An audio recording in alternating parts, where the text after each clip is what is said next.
you can monitor that, and we know who's great, phone numbers. Here. Steve McCombs. Here. Our agenda today is pretty straightforward. I don't have one, but seems straightforward. Yeah, just to have our initial budget conversation. So, the motion to approve. Motion to approve today's agenda. Second. McCombs. Aye. Ramey. Aye. Johnner. Aye. Well, on business is to kick off the our annual event to establish the Marion County budget for fiscal year 21-22. I'm understanding those numbers. Yeah. All right. Great. We've been doing this for a while. Yeah. All right. Well, if I don't, in no particular, this is intended to be an open discussion. There are several things we want to accomplish. A, get our groundwork laid on the numbers overview from Jay from what he's got in the binder. Same things we've done in the years past. Idea on revenue, expenses, high level. And then we also want to establish our calendar for the remaining discussions on the budget to get it to Jay so it can be published. So we'll do that here in the later part of the meeting. Those are really our two broad objectives today. So, Jake? Well, here we go. Thank you very much. As we appreciate the flexibility here, and it is hard to imagine that we're talking about FY22. That's crazy. So, basic same principles here as we have. You're getting very familiar, used to the sheets that we provide to kind of show you where we are, bigger level and everything like that. Hopefully everybody can kind of see the screen share as well, just these worksheets. If somebody has questions or whatever, holler. You got to kind of point you in the direction you want to go after we kind of lay it out. But I thought where we would start here is actually the end. So this is the Marion County proposed budget as all departments submitted. In your tabs in your book, I think it's probably the very first tab in your budget books, very top. So technically, this is a one-page summary of the Marion County budget as all departments have put in their requests, all the department, like the non-departmental, all that stuff, put in the tax dollars using the same tax levies as last year. Obviously, we had about a $50 million increase in taxable value. It was from the assessor standpoint, it's not one of the off years, you might say, so it's only growth. Right. It's only new construction, those types of things. It's not a revalue year, that's the word I'm looking for. Still, Marion County is very blessed to have a taxable valuation growth. Some of that is rollback, like a little bit more on homestead, on the residential classification and things like that, but still blessed to have valuation growth in Marion County. So we always start with the premise of the exact same levies as last year. As you know, we'll get to that here in a little bit. But this is a one-page summary of where Marion County is with its proposed budget as is. And it leaves an ending funding balance of $9.6 million in all budgetary funds. And again, realize that this is just a budget amount. Can't see it over here so much, but the column in the right is actual numbers with an actual balance from that year of 1920 of $14 million in the bank at that point. Budgets always look a little strong because we always expect 100% expense and goes down from there. The one thing that I always look at, or what you kind of want to look at, is the changes in fund balances, which is the line 32. And those numbers can be really scary sometimes when we start out in budget. So I have a worksheet later that shows exactly where those negative numbers come from. Because we talk about doing a budget balance, but it's kind of impossible to do a balanced budget, when we have funds like local option sales tax and different funds where you're building a fund balance, you have to budget to expense it, but you're not really getting in new revenue or very much revenue. So that puts that at a negative budget. So it's a little, you always have to take a step back and realize what that is. Just like in the column, the third column, column C that has the negative ending fund balance or the change in fund balance of, negative 4.75 million. Well, that's our capital project. That's the bonds column. Right. So there's. So let me ask a couple questions, Yep. Jake. So that's a great overview. Let me try to get this in my head as we start. So when we look at line 14 on the sheet, especially going over to 2021 column F. Yep. We are taking that 10 million. That 10 million represents the VA. Yep. And where's Prairie Ridge? That's the 4.75 million in the. So we put that in last year's. So technically, yes, because I had to re-estimate. We're still working on our budget amendment that we have to do for this fiscal. So that's going to be coming here soon. And I apologize that hasn't happened yet. But I put in re-estimations to try and make these funding imbalances truer. So like for this. So that 4.7 is showing as income in the 21 year. Right. So that's what's showing in that column on that line 14 there, I guess it is. In the column G, and then it's showing as income in the column C for 22, because that's when again, this is just a budget, but if you sell bonds to demo the VA campus, you've been using the number of 10 million, so that's the proceeds, that's that column C. Now if you go down lower, you'll see where it's expended out. Yep. So technically in this year, we're a spend out of the 10 million plus the 4.75. We're not exactly sure when that's going over for the Prairie Ridge project. But all the expenses in the FY22 budget there. So we've accounted for the revenue, the sale of the bond, and we will account for the expenditures as we pay. Correct. Over the years. So that's what I want to make sure you understand as a board. When you see this, you'll see that influx of revenue, but then as expenses are paid, Jake will account for those years that they are paid out. So we'll always get that inflow of revenue all at once. Right. We spread it out over the next several revenue cycles. Yep. Yes. And included in this, in a different line, but is the first principal interest payment for the Prairie Ridge as well to account for that. So that's in another area there under the debt service line. So this is, technically, shameless plug here, but you could be done. This is the end product. So what? I had to say it. I had to say it. Anybody like to take Jake up on his offer?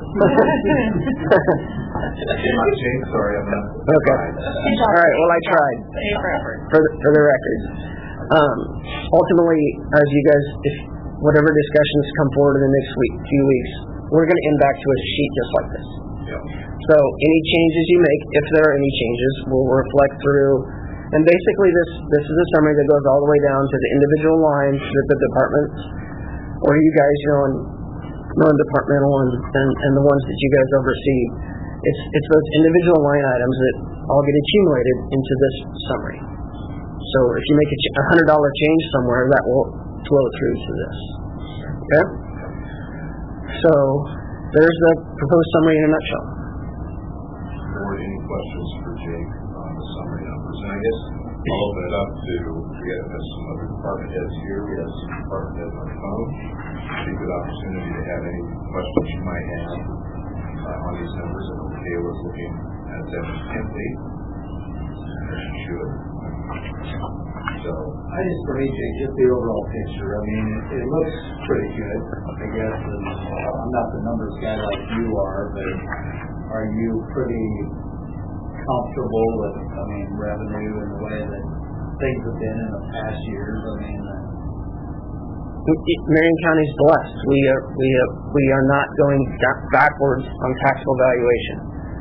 So that would be a lot harder if you were losing valuation, because then you would not be gaining having any access to new, then you would either raise levies or decide to do less. I mean, you cut expenses. I mean, that's the thing. So Marion County is blessed from a property tax standpoint, and from a usage standpoint. I mean, like treasurer fees or recorder fees or things like that.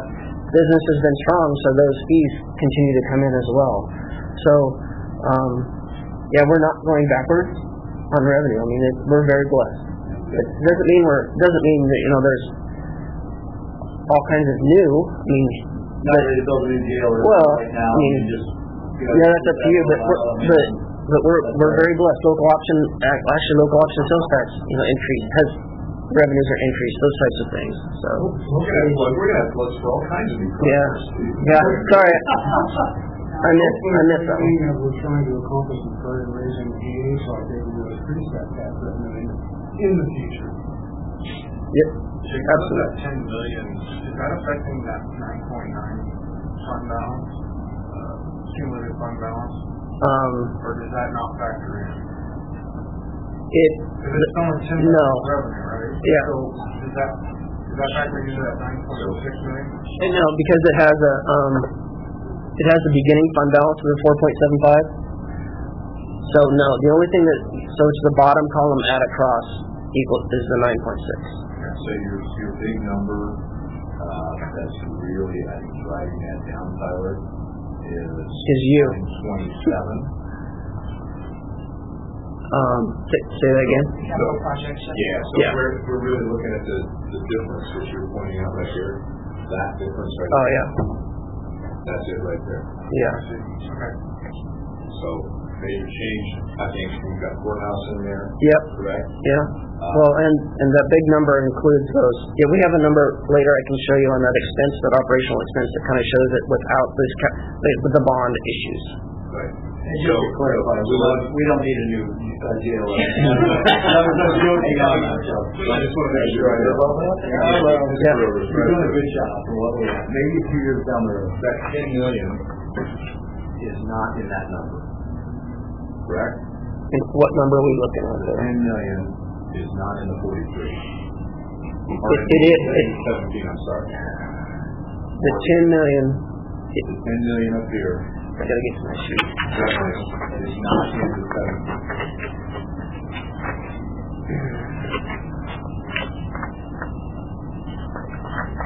Because that's, you're taking it times. Line 14. I gotta get to we are. Where are we? Here, and then The 10 million is what? What's the question? The 17 on the capital project, that's an expense on the bottom. Okay. What does that number represent? 17, the 17 on the expense represents extending out all the VA bond money and all the money for the Prairie Ridge bond. So it isn't. and then also it has whatever is left. Well, we have other debt service as well. So I want to make sure we understand that then we're not necessarily, that number's in there. Mm-hmm. That's why it jumps so much. Yeah. Okay, so how do we then account for it as we go out in the years that we extend? Well, the assumption was the assumption this year. So that's one of the tricks with It's one of the challenges, is a better word, with budgeting, is that the unknown. So I don't know if that demo project is going to be this whole year or not. So you budget the max amount so you can spend it. If you don't, it's just a budget number. June 30 of 22, that ends. That's a max number. It ends, and then if you're only halfway, then we'll budget $5 million in the next year. There's no penalty for putting the budget number in it. So, but you have to have a budget number. That's what I want to make sure we answer Tyler's questions. Mm-hmm. What we're doing, Tyler, is accounting for everything in year one. Right. Both revenue and expense. Correct. And you're only going to get the revenue from the bonds once. But you may extend it out over time. Yes. But that represented in the beginning fund balance next year. So, And it's a rollover. The cash stays there until it's spent for it's a specific project money, just like general fund or whatever. So on this, what you guys generally like to look at is trends of where cash balances are going or flows or that type of thing. So One of the things that on the proposed sheet that always jumps out at you is you want to look at the changes in fund balances. These columns are combined, like column A is general fund and general supplemental fund. Column B is stuff like Tyler and the secondary road fund and some stuff like that. So you always want to look at the changes in fund balance change 32. And it's always scary to see a budget and see negative numbers, right? But then you want to explain why and what's happening with it.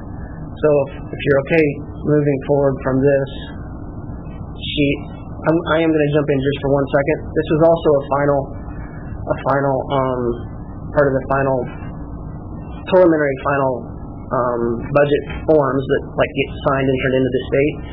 Just wanted to show you that these are the levy rates that we're using based off of that are accounting for the tax dollars in this budget. So, and I have a sheet I can show you later too, but the general fund in this proposed budget is at $3.50, which is the max. The supplemental is at $2.40. This is what you've been for 2 years.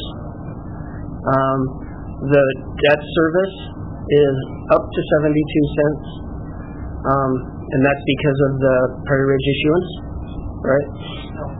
Oh, I'm sorry, I got the wrong one. 72 is the mental health. So the state says how much dollars you can collect, and it's by the 2080, it's the max amount, so it's $1.3 million. Because our valuation goes up, that means our levy goes down, so that levy went down like 2 cents. And this is the debt service, the 24 cents. That is up because of the Prairie Ridge one. So that one went up like 20 cents or something like that. 24 cents, something like that. So it's $6.80, 86 cents for countywide. The $3.95 is the max on the rural services. So the total levy would be $10.81 at proposal here. The only one that is not maxed or that you can effectively change would be this $2.40. Or I guess technically you could change the debt service one and lower it if you would actually it would have to increase if the $300,000 from local option sales tax would not go into it. Right. Does everybody remember the rules around levies? Good. Go back up. So if we for lack of a better term, eliminate Fund 2, we would ever change that levy rate and eliminate that fund, all of those expenses roll into Fund 1. So we lose, it doesn't do anything. That was created to segment those expenses and basically increase the levy rate years ago to cover benefit costs, salaries, not everything. It's targeted expense. That and mental health, and we'll have a discussion around mental health. There's not a lot we can do about that right now from a levy standpoint. So we were last year, Jake, if I'm summarizing, we were about 6 point. It was like 22 cents lower. Yeah, this is 6.6. I have another sheet, I can remember. Something like that. We're at 6.86. So a couple of things we've said. 68. Yeah. Was that? Yeah. 6.68. 6.68. Okay. So we've said that our counties, to the point everybody's been saying, is blessed with valuation. That's increased valuation in existing properties.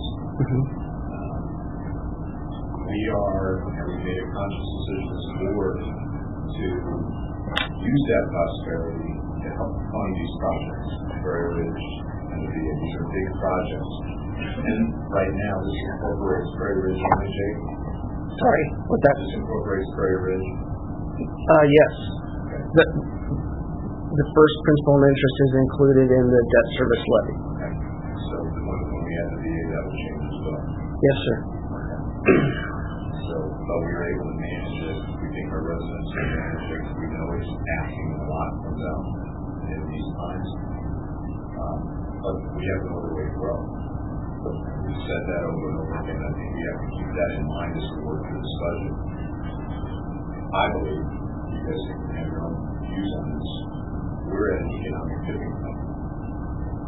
Marion County has done well in terms of valuation growth, but we have to increase our population.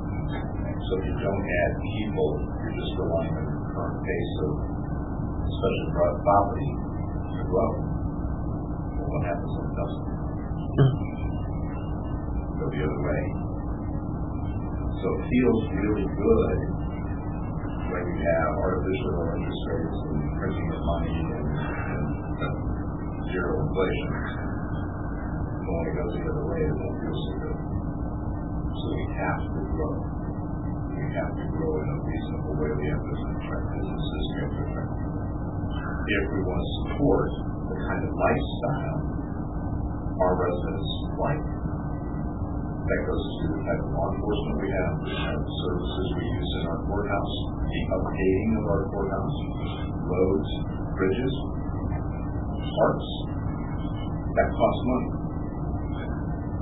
So that's what all this is linked to, is if you have economic prosperity and increasing valuations, it feels good. But you gotta grow your base. And we haven't grown our base for a while. I think we're roughly 34,000, Jake, is that? What's that? About 34,000 people. Oh, I don't even know. I'm not sure what the latest. We should probably get that just to know as we do this. It was 33. That's what I thought it was at. I thought we were 33, 34, somewhere there, but let's get our, if we had our 10-year growth rate, we could get an idea of that number. What that means. Carla, can you mute yourself, please? All right. So one more thing before we come back, just because of what you just brought up there. This is the proof of publication that was posted, and this will be on your in your next meeting. This is the new requirement for the proposed property tax levy notice.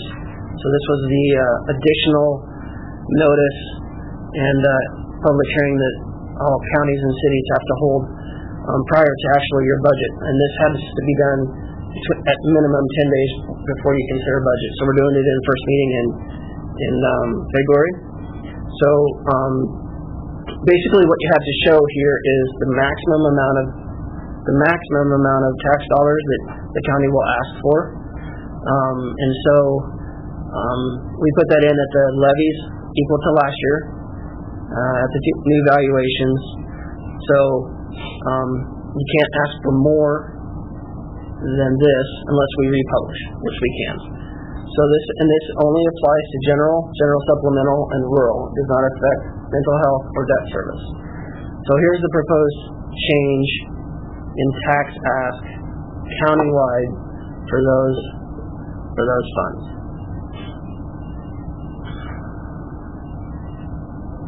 Okay. So it's like 3%. Yeah. Okay. I just wanted you to.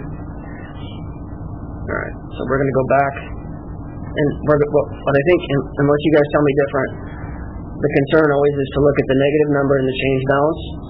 And this is a summarized column, so now we're going to go and see where that is and see if there's something to be done or why that is. If I can find the right one.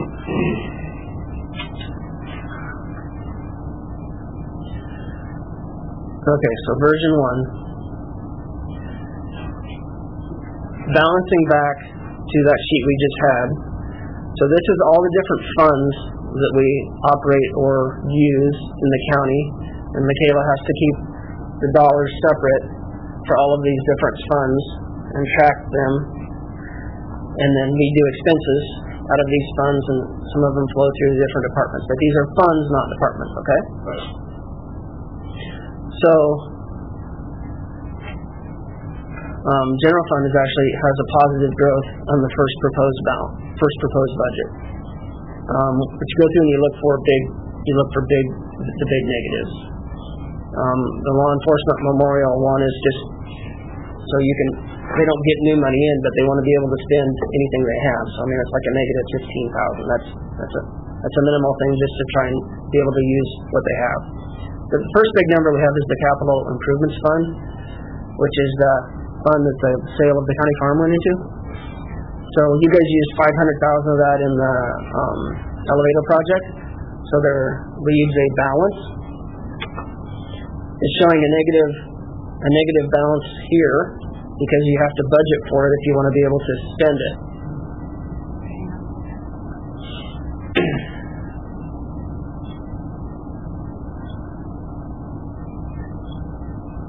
Already, I think it's only Windows things.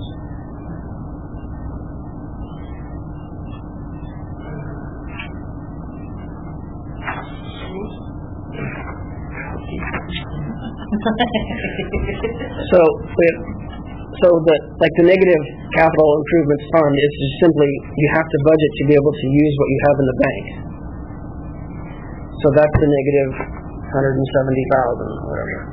Right. I also budgeted wise because you guys asked for this last year, so I went ahead and put something in this year based off of your request last year. This budget holds, doesn't mean you have to, but it holds a transfer of $50,000 from the general fund into this capital projects fund to start that as a seed. You guys have talked about that for a couple years.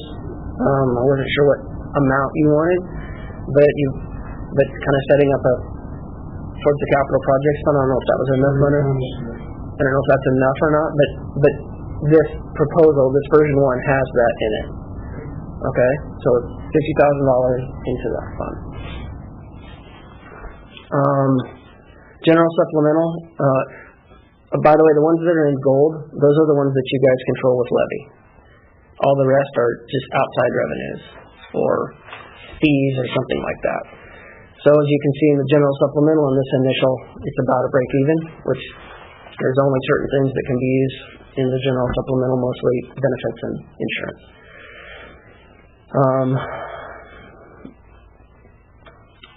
Mental health. Mental health is actually a small growth in it. The rural basic is a very minimal negative of $34,000. Rural basic basically funds the transfer to the secondary road department, some sheriff's deputies, salary, libraries. I think the libraries asked for $1,000 more. They didn't get to come last meeting, but this proposal includes that $1,000 increase from last year in the libraries.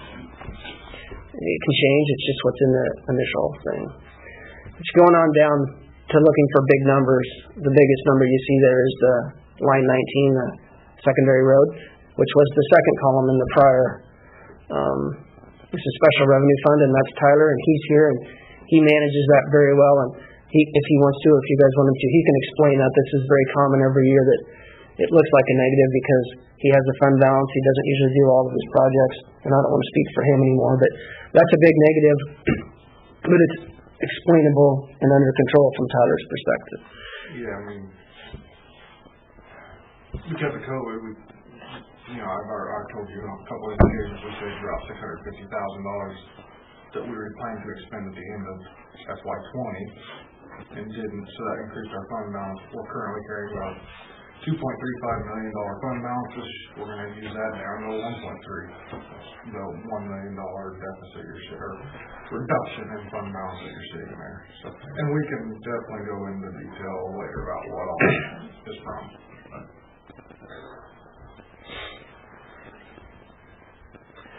The other big number we talked about, we don't have to go over it again, is this, the fund balance of the 4.75 million. That's because the revenue came in 21, not in 22, so it shows that negative.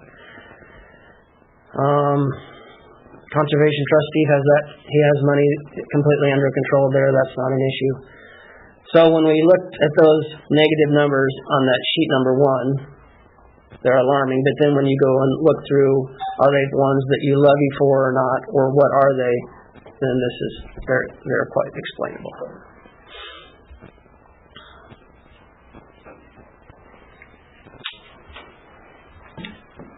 That work? Yep. Okay. Do I have to hit share every time I go to a new? No? You stay on the same. Okay.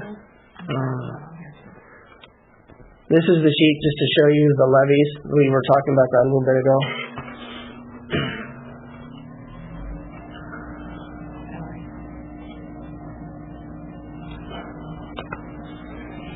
Just from a historical perspective. Maximum, you guys have not, there were 30-some counties that exceeded their maximum in general fund last year. You have not ever done that. Held true on the general supplemental levy. Mental health drops because the same amount is basically the same amount as asked for from the mandated by the state, and the valuation increases slightly. Debt service, you can see the jump there, and that is the Prairie Ridge principal and interest, which hopefully as new construction comes into that, I guess the principle is then that some of that TIF money will come back and this will be lowered. And the $395 is the maximum amount, so not much play there. Yeah, just to keep in mind whether it's Prairie Ridge or the VA, when we did our 2080s, both with Pella and Knoxville, the idea is that city and county will share in those tax revenues first, so there is repayment of that debt money, and then later on, schools will come back in, and those county and city, especially county, will stay back first with that taxable valuation. We'll do the same thing with Knoxville. I'm thinking a 75-25 split at the outset, and then over time we'll phase in the schools as we pay down and they need revenue, or they need headcount. They get more money out of headcount than they do out of tax. The state gives them $7,500 a year, so they need headcount. Is that through MOUs or how do you do it? 2080. Well, yeah, it's the MOU. That's what all it is, Jason. Yeah. So this sheet is just page 2. We always just to show the history of the valuation and the growth or lack of growth depending. And of course last year was the big revalue year that there was a big hit. That was kind of an anomaly there on the bump. So unless you guys have a different direction you want to go, you guys generally Nick's likes to go to the cash flow worksheets so you can see the cash and the funds. Let's stop for a second and see if there's any questions. And we'll let you cover. See if you can. Anybody? Okay. All right. I think I just like to reiterate with instruction. Okay. I'll try to remember. Agreement with Pella on Prairie Ridge was to our advantage. Yeah. And that, we have a very, our working relationship, especially with those municipalities, but others, because I've been approached by others, is very high.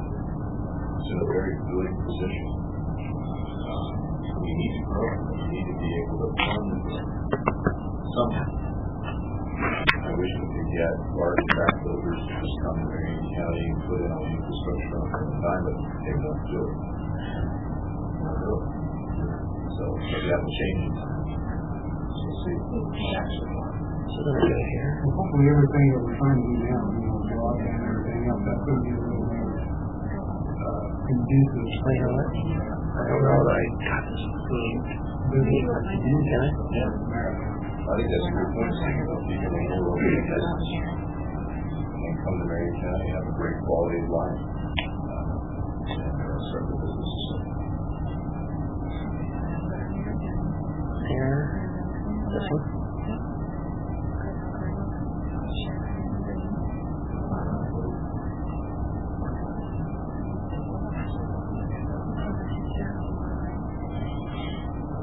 All right. Okay. So, this is the same cash flow worksheet that you guys have been looking at for as long as you've been here. But we do appreciate it. Been here long enough that I have to start taking years off. It kind of hurt me that it went back to 2001. But I didn't want to make my sheet any bigger. So I figured this was enough history. So this is you guys always want to look the big picture and where you're headed with your cash to see what's happening. So this is the general fund only, the main driver of the county, not the general supplemental fund too. This is the one with the $3.50 levy. When we have the most flexibility. Yes, sir. Yeah. And it's the most to use expense out of basically what you want is not restricted funds like all the ones are. So you can kind of see your history. So what, in essence, this sheet is, this is expenses, and if it says actual on the left, that means actual. I mean, it means like that was the cash position at the end of June 30 of that year. Years closed out. The cash report that is on file shows these numbers. And then we roll forward the balance because most generally, The negative balance is on the budget is worse than it ends up most generally. This year, so you can see what happened at the end of actual 20. The budget of the current year, this is a little bit higher because I did try and reestimate to put in expenses for the remodel and the move and things like that.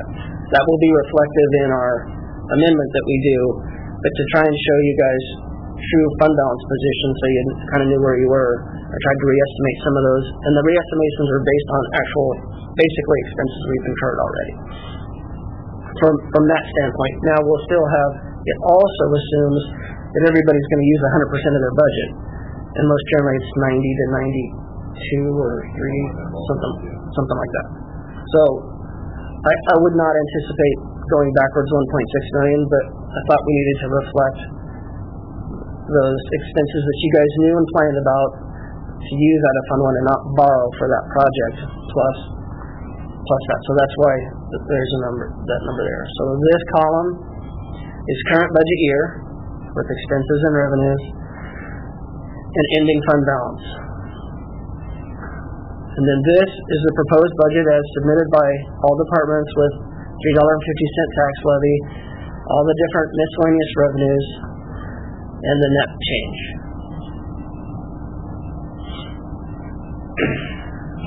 Again, that's based off of assumptions at 100% revenue and 100% expense. If you would want to exceed your statutory limit in this fund to gain more revenue, which would be, adding to the tax ask, every 5 cents you would add to the $350 would be $89,000 more money. And I think there were 30-some. We can look on Department of Management, but it was around 30-some counties at least that are exceeding that now around the state. This is nice, for lack of a better term. If we want to keep moving on down to the General Supplemental Fund, Let's go back up. Okay. Any questions, Steve?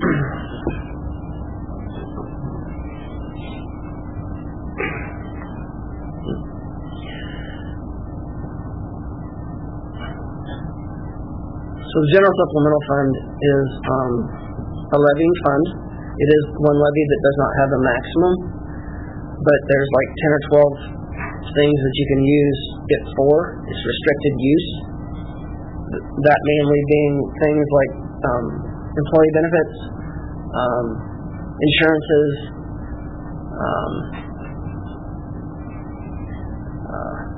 those are the main ones, insurances and employee benefits. There's also, I think, the funding for EMA, drawing a blank now, but those are the main uses. Substance abuse, things of those natures. Again, same principles. The last 2 years have been $2.40. In regarding to this, do we typically, trying to look at what actual living projection is that? What does that generally come in at? Percentage-wise, are we 100%? Are we 90, 95? On expense? Yeah. I don't know breaking down from an actual between the two funds within each budget.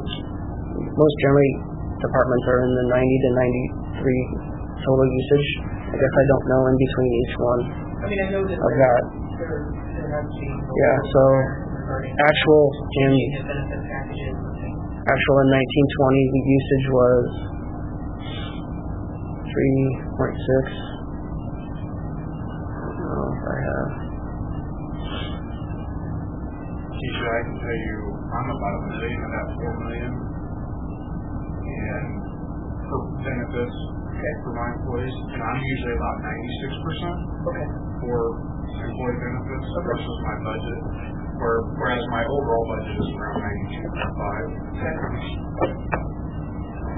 you. And I would agree with that. I think ours is closer. I mean, I think overall, it's tighter there than other areas.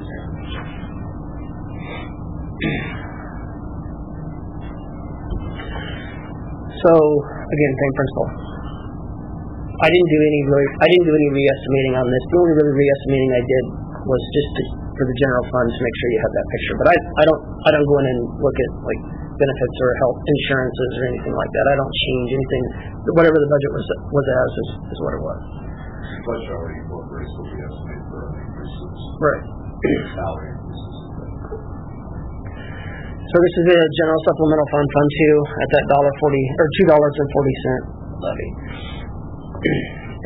And the proposed budget is about a wash this year at that levy amount.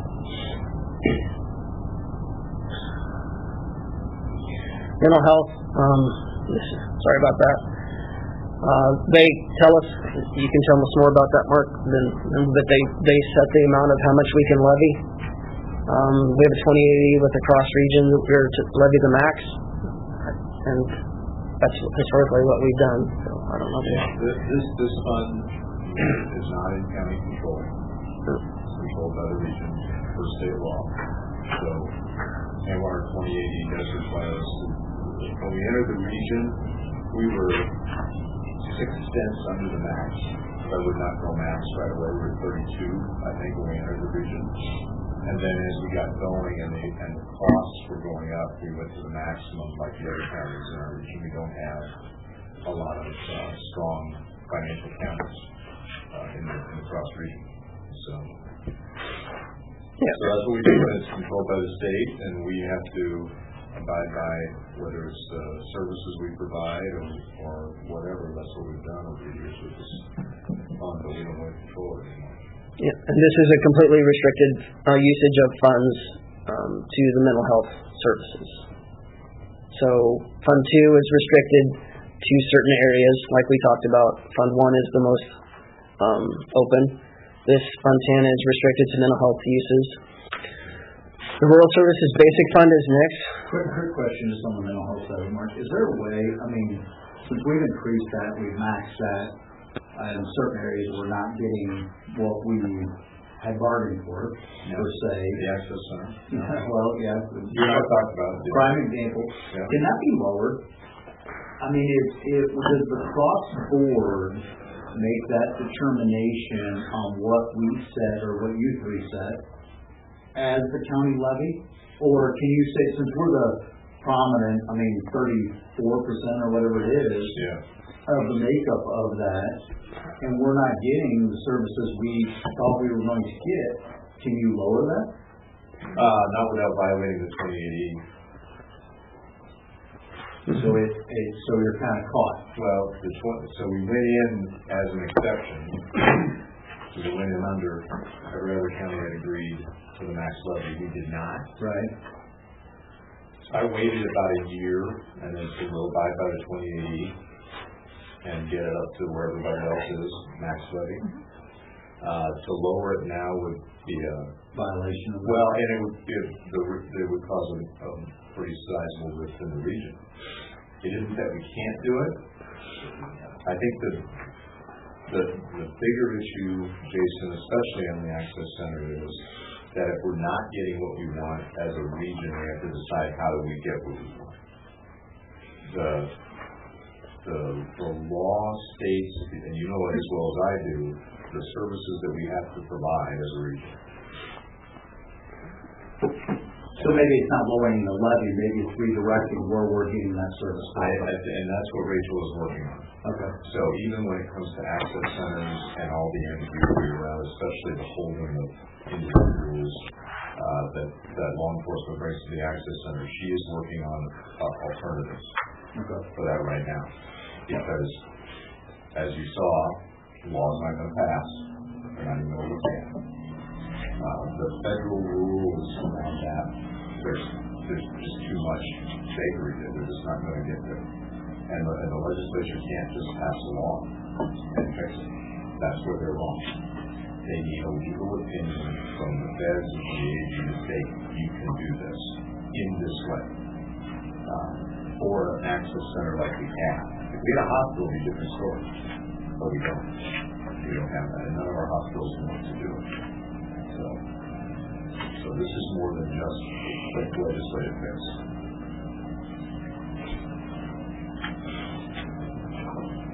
Okay, so this one is the Rural Services Fund. This is paid for by only those folks that live outside city limits or in the townships. Again, restricted uses on what it can be used for.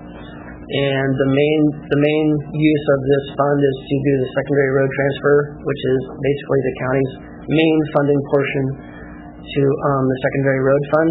There is also a maximum amount that can be transferred on that.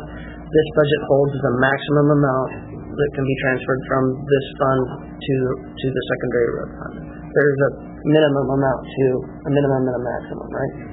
And the only transfer that the secondary road fund gets is the Rural Services Fund. Code does allow for one from the general fund as well, with a maximum on it. Marion County has not done that ever or for a lot of years. Yeah, we did it about 3 or 4 years ago. Okay, all right. Then It was the last time I remember. Well, it was probably 2015 when the new fuel tax revenue came. You guys did away with the general fund transfer. Okay. To clarify, Jake, there is a minimum and a max, or there is a maximum on both the general fund and the rural services transfer. The minimum is 75% of the sum of the two maximums. oh, I just read a JD opinion on this morning, that's why I know that. must be discussions going on somewhere else. Yeah, that's good. So $395 is the maximum amount. We used to have a rural supplemental fund as well here that would require this to be at $395. We stopped using that rural supplemental fund some years ago back here, which was an additional levy, so you guys reduced that levy.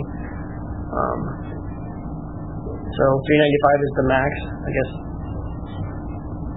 Is the max allowed? You can see what the projected fund balance changes here. The main uses again are the secondary road transfer, some sheriff's deputy salaries, libraries. And we have a direct expense out of this for our IRBM. And IRVM, that's right. Okay, rural supplemental is not used. There is a $40,000 balance sitting there. We should probably come up with a way to do that. Just because that's what it was, and at the time we didn't know if it would be needed to be restarted or not. And this is very restricted to be used for FICA and IPERS for secondary road department only. Right, I believe 3 years ago, this board made the decision to move that to fund zero. Yeah. Eliminate this budget. And spread that. So we have $40,000. We left money in there, Steve, to make sure all the receivables were covered. So everything was out of the account, and any of the other expenses that would be attributed to that account. So now it was like we pretty much zeroed it out. Jake on the expense side. Yeah. So can we move that $40,531 from sewage to one other fund? I don't believe it can be moved to another fund. I think the only way we could use this is to reassign some of those FICA and IPER expenses from a secondary road employee to use it for that, even though it's the same purpose, but I don't think they can be transferred between those two types of funds. I mean, we can look. I can look. Yeah, it would have to just be done on payroll, and those expenses would come out that way. Let's figure out a way to do that. Because we can't do anything else with it.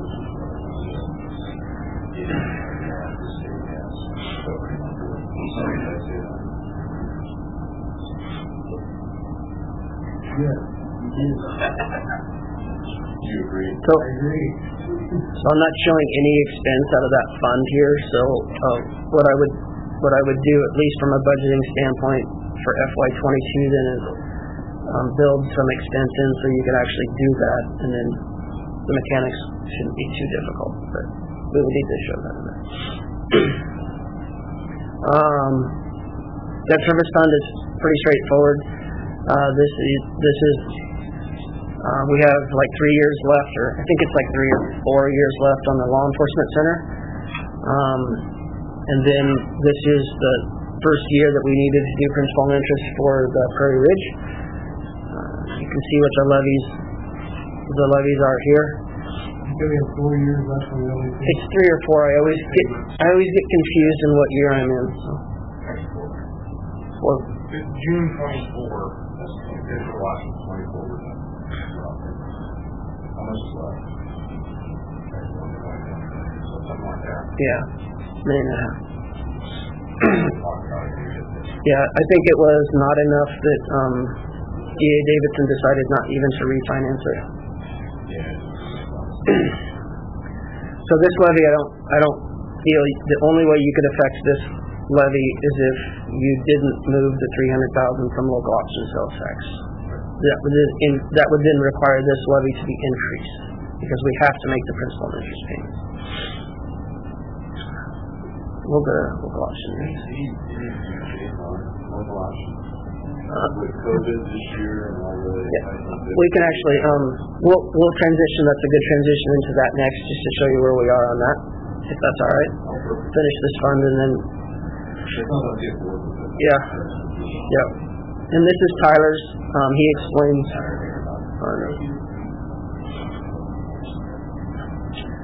Here's the local option sales tax cash flow sheet that looks really scary every year because we have to budget expense for fund balance, basically. So we'll switch to what we're actually projecting the numbers from this, but we talked earlier about why it shows a big negative on the actual budget summary. So do you guys have any questions on these cash flows, or pretty solid? So I'm going to hit stop here. And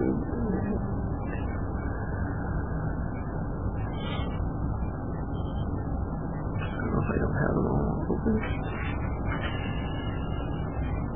So what I'm gonna do is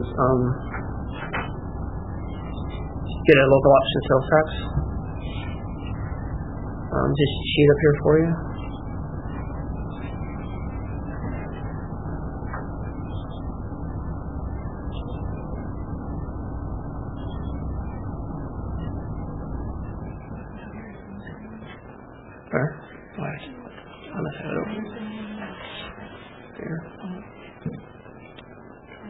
I'm going to get one more open. Sorry, I'm going to get one more open while we're here.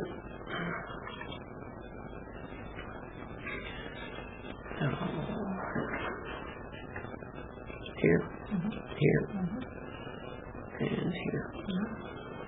And then pick it.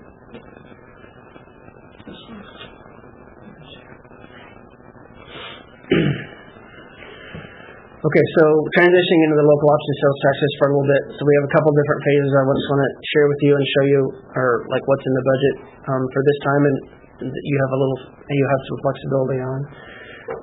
Tyler generally helps me on this as well and helps me confirm.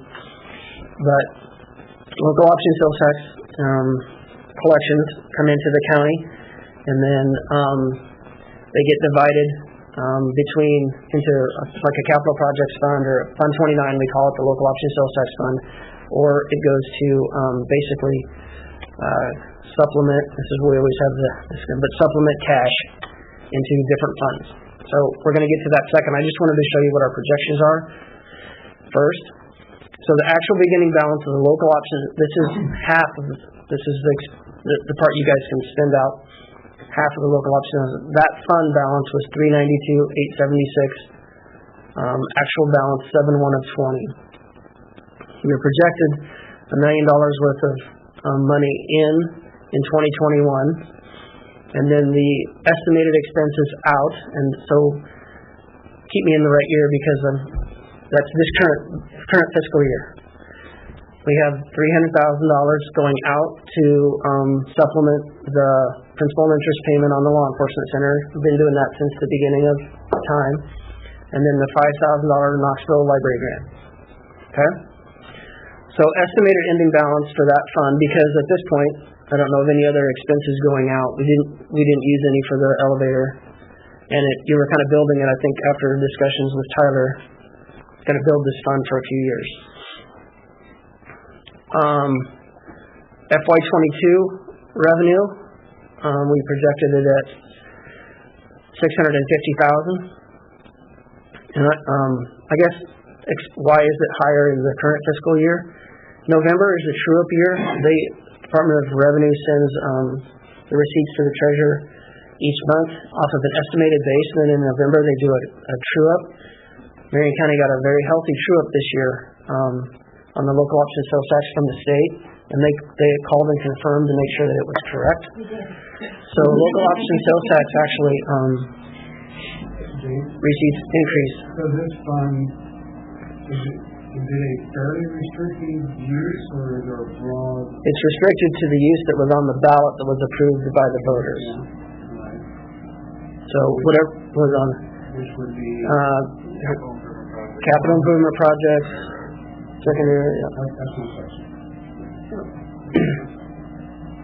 So estimated ending fund balance at the end of this year. Add in the new revenue. Take out the subsidy for LEC. I mean, this was the only thing that I was aware of. So there's an estimated ending fund balance of about $1.4 million in that fund at the end of 22 at this point. So that's why we put a big budget number in there, because you may be saving it for a future project, but to have the flexibility to be able to spend it, you have to have it in the budget, have to have a budgeted number. If it's not used on 6/30 of 22, that budgeted number goes away and you start over with whatever you decided a year from now in the 23 budget. So this is where we got, this is our projections based off of usage at this point. Can I just pick one now? Right. I don't have to stop and share.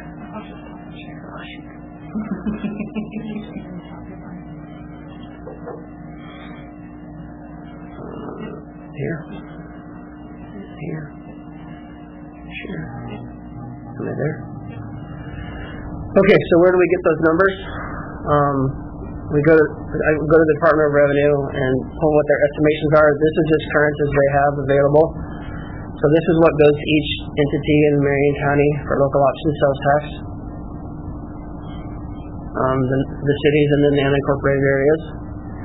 Take countywide collections, and then per the 2080 that's been in place for Estimated numbers, Jake, or these actual numbers from? these are 2020. These are what they had estimated and what we were receiving at the time. I'm trying to project. Yeah, so just to make sure I understand this. Mm-hmm. Do they calculate loss in arrears?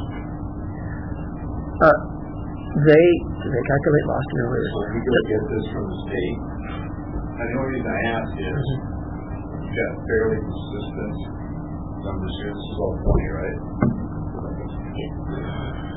Yeah, this is all 20. This is the height of COVID, right? Businesses shut down, everything. 400, 411, 411, it went up. Seems odd. Sales tax, right? And then down. Yeah. I don't know. They project estimates and then they true it up in November. So like they reduced their estimate and then sales collections were higher. Yeah, I just find that odd. Interesting.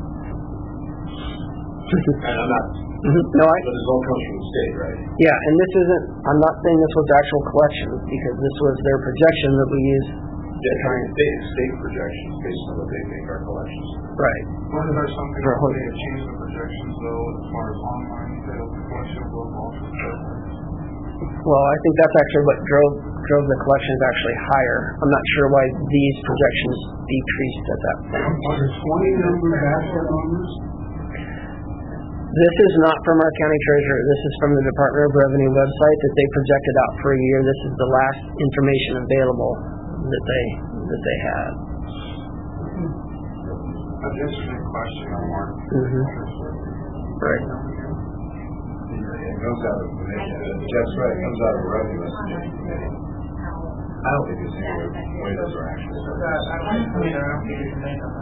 Well, we can make something. It could be something.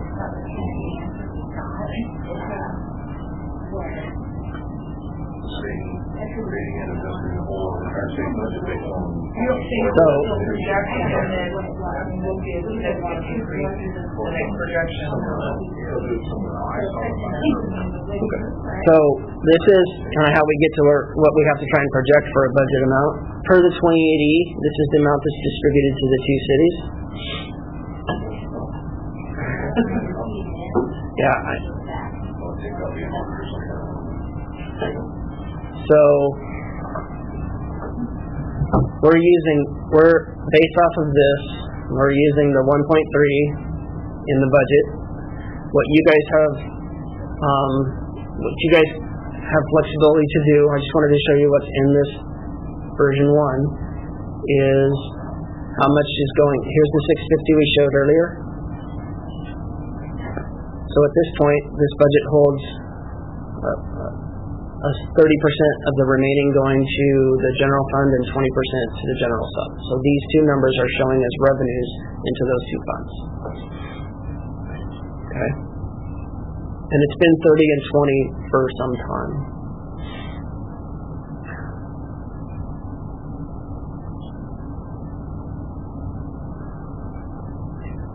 At least back to 19. Since 2019, this is the distribution we've used.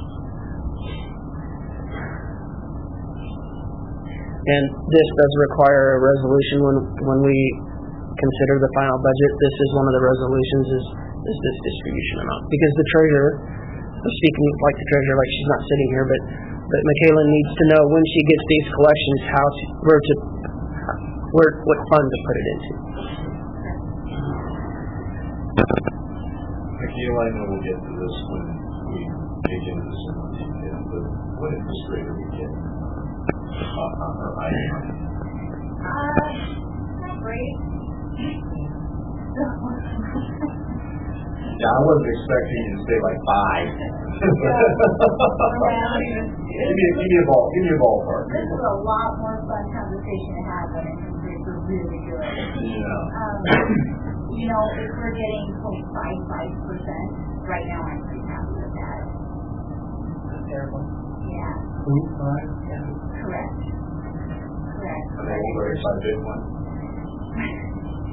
And some like our community savings account is doing a little bit better. Smaller accounts still maybe only getting 0.35%. So at this point, I've not really reinvested in CDs because the CD rates are really not that much better than our money market rate. So I just kind of play up and figure out make sure that money market rebound.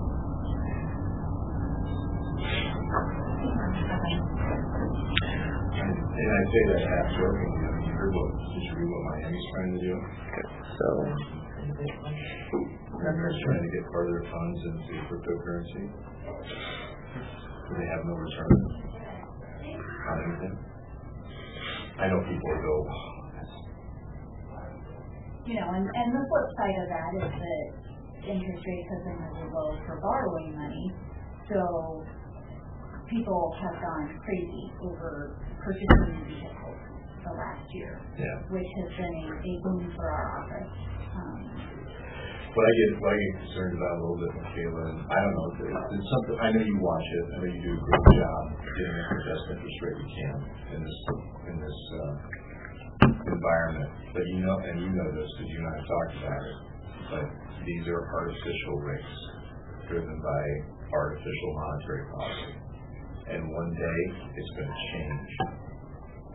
And what I get concerned about is we may find better interest rates, but imagine a world where you go from 0.55 to 2, and mortgage rates go from 2 to 4. Most of us in this room grew up with mortgage rates in a very different place. We know it.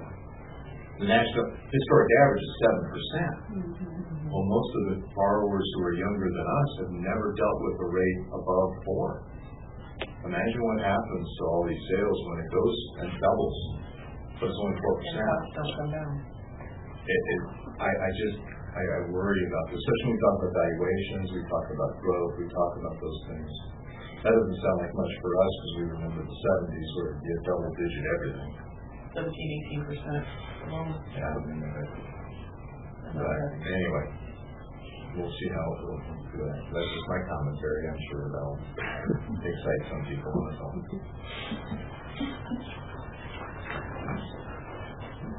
So local option sales tax. I'm ready to get to the uncork it. Come on, gosh, come on. All right, so you have any more questions before we go on? Yes, I will say on these lots, if this is projection, and they are somewhere, I mean, these numbers do seem, I mean, when you're looking at November's projections and what they're saying is projections, I feel like next year, are we sure that that's not going to change and they're not going to try to shore up by next year's projection? Well, I'm not sure. I mean, I simply don't know. I know that they adjusted this positively quite healthily in November.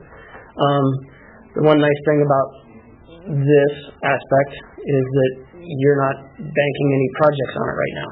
I mean, right? So if it's a quarter, I mean, Tyler, notwithstanding Tyler, but he's working on that. But if it's $250,000 less, it doesn't stop daily operations because it's the local option sales tax fund. It does. Yeah, it does affect. It would have trickle-down effect into those funds. And I kind of run a 5-year projection on this, on local option sales tax, and I don't think I'm taking it below $500,000 fund balance. So we have some room there if we do move forward with some of the projects that I have planned, which I will talk about later. And I will say where we are at now versus a year ago gives us much more flexibility for the major projects we have upcoming. Okay. Yep. So I don't know where you want to. Where you questions or Jake, again, outstanding job. Thank you. All years we've been doing this together, I appreciate that. You've held this process together. Sure, not me. Well, I appreciate that. I have to have a starting point. Yeah. Right, Steve? Right on. So this is all like big picture stuff. I don't know if you guys had another direction you want to go. Do you guys have questions? I mean, we could stopping point. Anybody? Tyler, Michaela, Chris? I had questions. Apparently, there's no answers.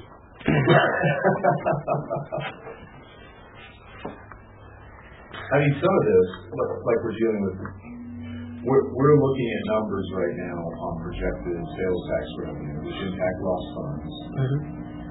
We get this from the state committee. We don't generate this information, but all of us can look at those numbers and go, that doesn't look right, based on what went on this fall. Now, materiality is an issue, right? Is it actually we collected $295 and it was $410? I mean, so if the state is trying to smooth this out, that would be an interesting question. And I don't know, Michaela, if that's something you can follow up with them on. Well, we get our actual collections every month. I mean, so we can see what it's doing. It would just be actual number. It would just be interesting to know if because that gives us a barometer of how well we're doing economically, right? Are we coming out of getting 166 the fall or we're not? You are getting that number. Yeah, and I can certainly give you those numbers for sure. But Jake and I have had that discussion before because I've had that exact same question. Help me, I like to work with exact numbers, not guesses. And when I had taken over, I got to Jake and said, tell me how this process works. And we kind of tried to trace that through the state system. And it was very confusing how they predict. Do you remember that, Jake? Not exactly, but that's okay. I mean, not that I doubt you, I just don't remember exactly. Right, and we can try and tackle that again, for sure. Yeah. But I think Keisha has a valid question. I think it would be nice to be able to have some sort of accurate prediction of what we will need. And how they plan to, if these numbers weren't correct, are they going to shore that up, and then it's not going to come back and next year be different for us? Well, I think the issue, Keisha, that you're raising, I think is exactly the right one. Maybe scroll down a little, Jay, so you can see the numbers here. The other one. Sorry. If we go through the heart of COVID, businesses are shut down, we know there's been revenue impacts across the country.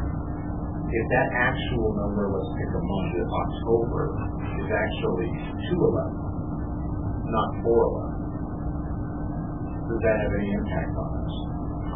Or is the actual number 311? It would just be nice to know what the actual collections are.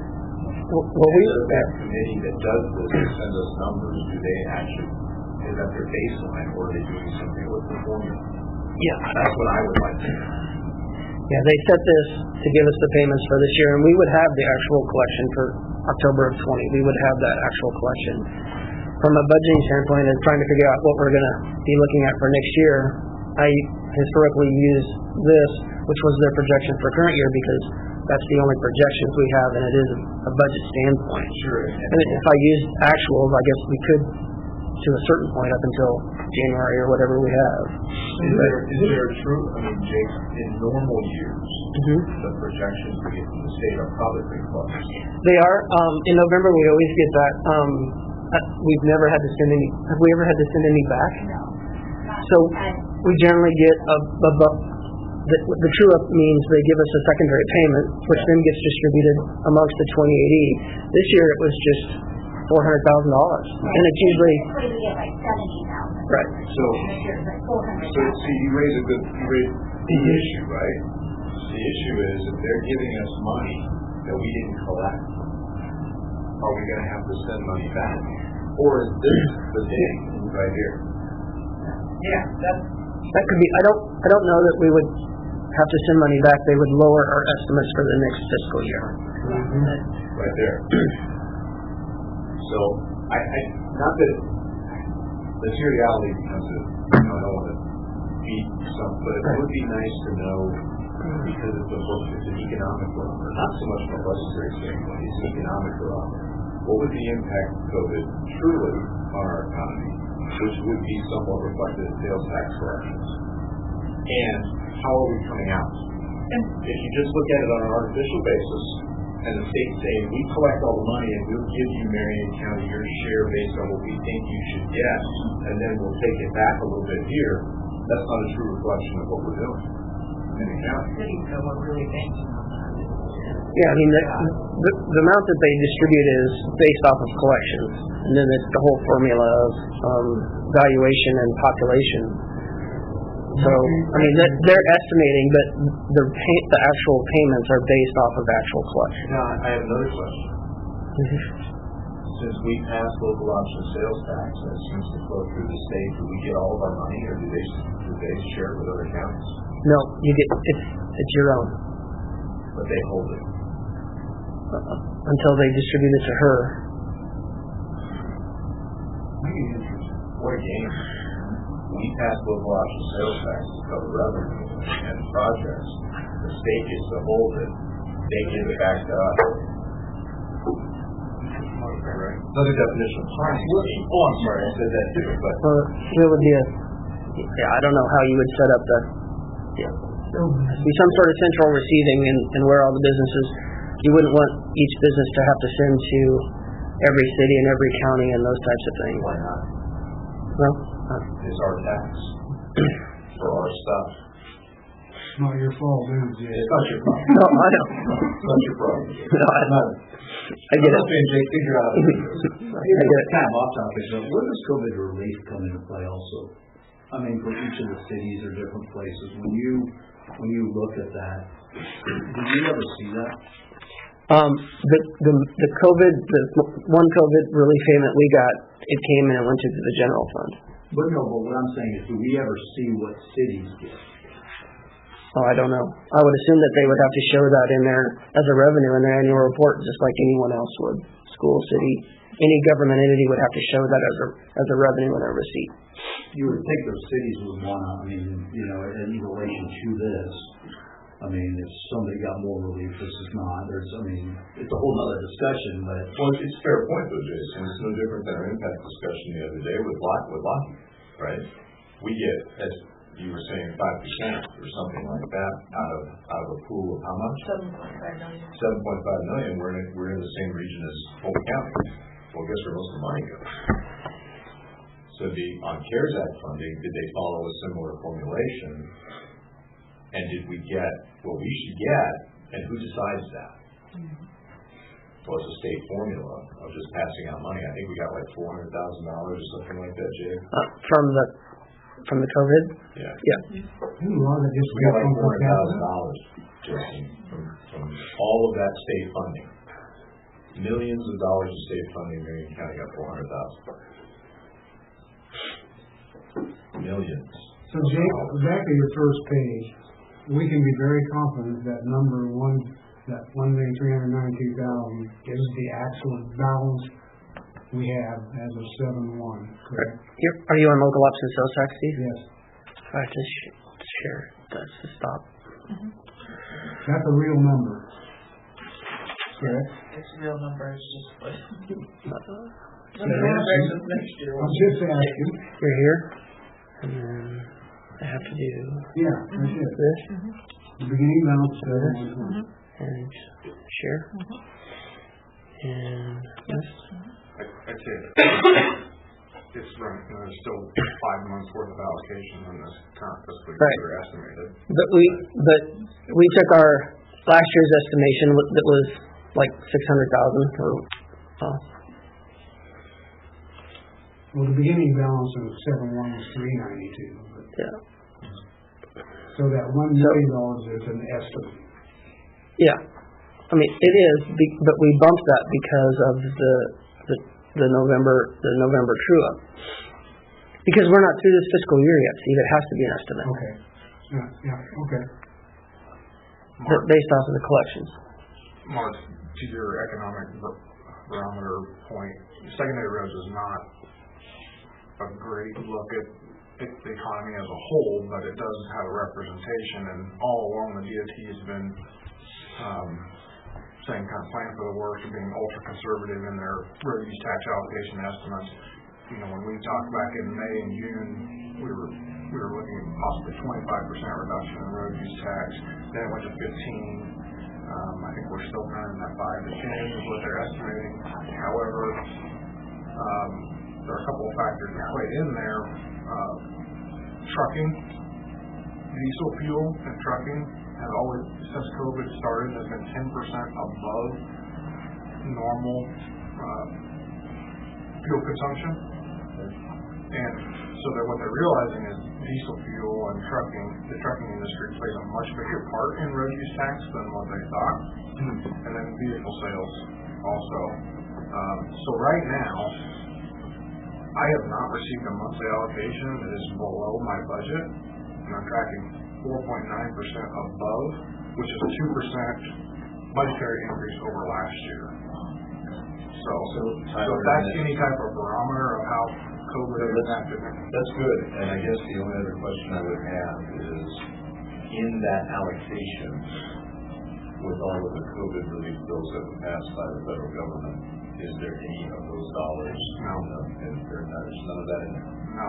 Okay. That has been excluded from CARES Act discussion to the, or any relief packages so far, yeah. Okay. That comes out in the quarterly update from the DOT that there's still this talk of it being part of it, but it never has been today. It hasn't been today. Okay, good. I appreciate that. That's very good. Good insight. Thank you. Yep. I don't know how long you want to go or how far you want to go. Do you guys have somewhere you want to go next, or? Does anybody want to take a 5-minute break? We have. Gail says yes. We've got a yes from Gail. That's good enough for me. So we will recess for 5 minutes. We'll come back, grab some coffee. Right. You don't even have to do anything. Unless you want to find the next thing you want to. I don't know, just see where they want to go next. So. Yeah, get an idea of where they want to go.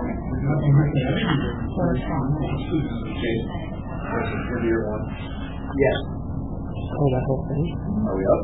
All the votes? Are we up? Yeah. All right, we're back after a 5-minute recess. Give everybody some coffee.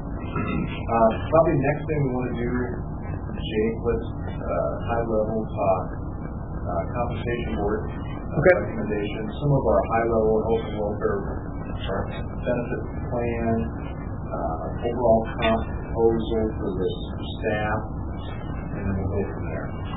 Then we need to set schedule for upcoming meetings.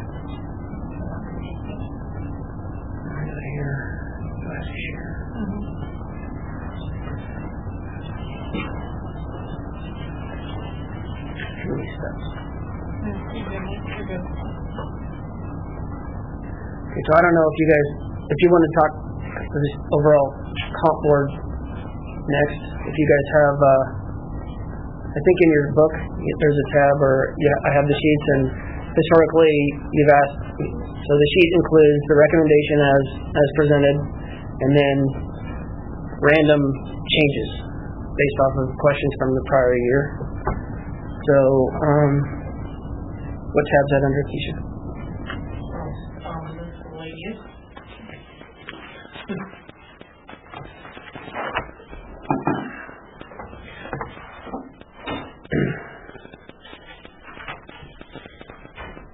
In the paperclip, yeah. And then there would be sheets for scenarios. So, as always, the comp board met, and they do a nice job of getting that done fairly early. They try and do it between Thanksgiving and Christmas, which we appreciate, and then not waiting until February or whatever. So we appreciate that. Their recommendations have come in. Hopefully on the screen you can see the recommendation, and then obviously shameless plug again, but we could be done with this too if you wanted to, but I have to put that in as well. But there will be a resolution required for you guys at budget as well to approve the elected officials' salaries. That's another one of the 4 or so resolutions that we'll do. It's easier moving forward with budget if you guys kind of know what you're going to do. I'm not saying you have to decide today, but earlier in the process, because that has some trickle-down effect, and then some changes that would have to be done on system. If they come too late, I need to be able to do that to get to the paper and things like that, to get the system updated and things like that. So at some point, you'll need to decide if you're going to do this. Leave it at 100% recommendation, reject it at 100%, meaning no increases. That's two of your 3 options. And then the third is a variation, and there's been different variations, and here's some scenarios of those built in ahead for you. So I don't know, I guess it's up to you guys what you guys want to, do you want to look at this now or just review and move on? Just a couple of comments, and we can certainly talk about this in some detail if you want to. Again, it's not intended right now to be, kind of Jake would like us to just pass it all and be done. But, Or increase. What's that? Or increase. They can't. You can't increase? No, well, then I'm with Jake. You'd like to amend that motion? I would just, I think there's pretty much, All right. Good. That's good. That's good. Well, hey, first of all, my compliments and thanks to the members of the compensation committee. I was present at the meeting. I thought they did a very thoughtful job in discussing both the economic situation in Marion County and their respective representatives, the people that they represent on the board, and what they do, and where salaries are at, compensation is at, trying to be both fair, but also trying to reward performance. And I thought the comp board did an excellent job in balancing those interests. I interjected my thoughts during the course of the meeting when they asked me. An exceptional year, and I say it that way for both its positive and its negatives. And I think our staff across the board, not just electeds, but across the board, did things that few counties could have pulled off, to be quite blunt, and did it in a way that did not materially disrupt service to our residents, other than what we had to do for COVID under federal and state guidelines. But we kept our offices running. And we had created solutions that we are still going to use going forward to keep our offices running. Michaela was really the lead on that and what she did. So, anyway, my compliments to staff for what they were able to pull off, to our facilities folks who, under Chris's leadership, were outstanding by any measure. But I say that not because, there's a lead into what Jason said, that we should give massive pay increases. I know that's what would be good, but... Can I just put a plug in for IT? Oh, yes, yeah. IT just kept us going, because we can't do it without any of that. So as long as you're not, you have we had 3 elections. 3 elections. Well, I'm pretty sure. That's okay. But Andrew and his folks, again, what we've done operationally over the years in terms of hiring, bringing people on, new elected officials, thank you, has definitely improved what's going on around here. I love it, especially when coffee is handed to me. That's even better. So my compliments to everybody. Sorry, I didn't mean to say that. For what you did, our staff and our electeds. My compliments to you as well for what you did. So with that, let's reduce everybody's pay. I said nice things. Exactly right. No.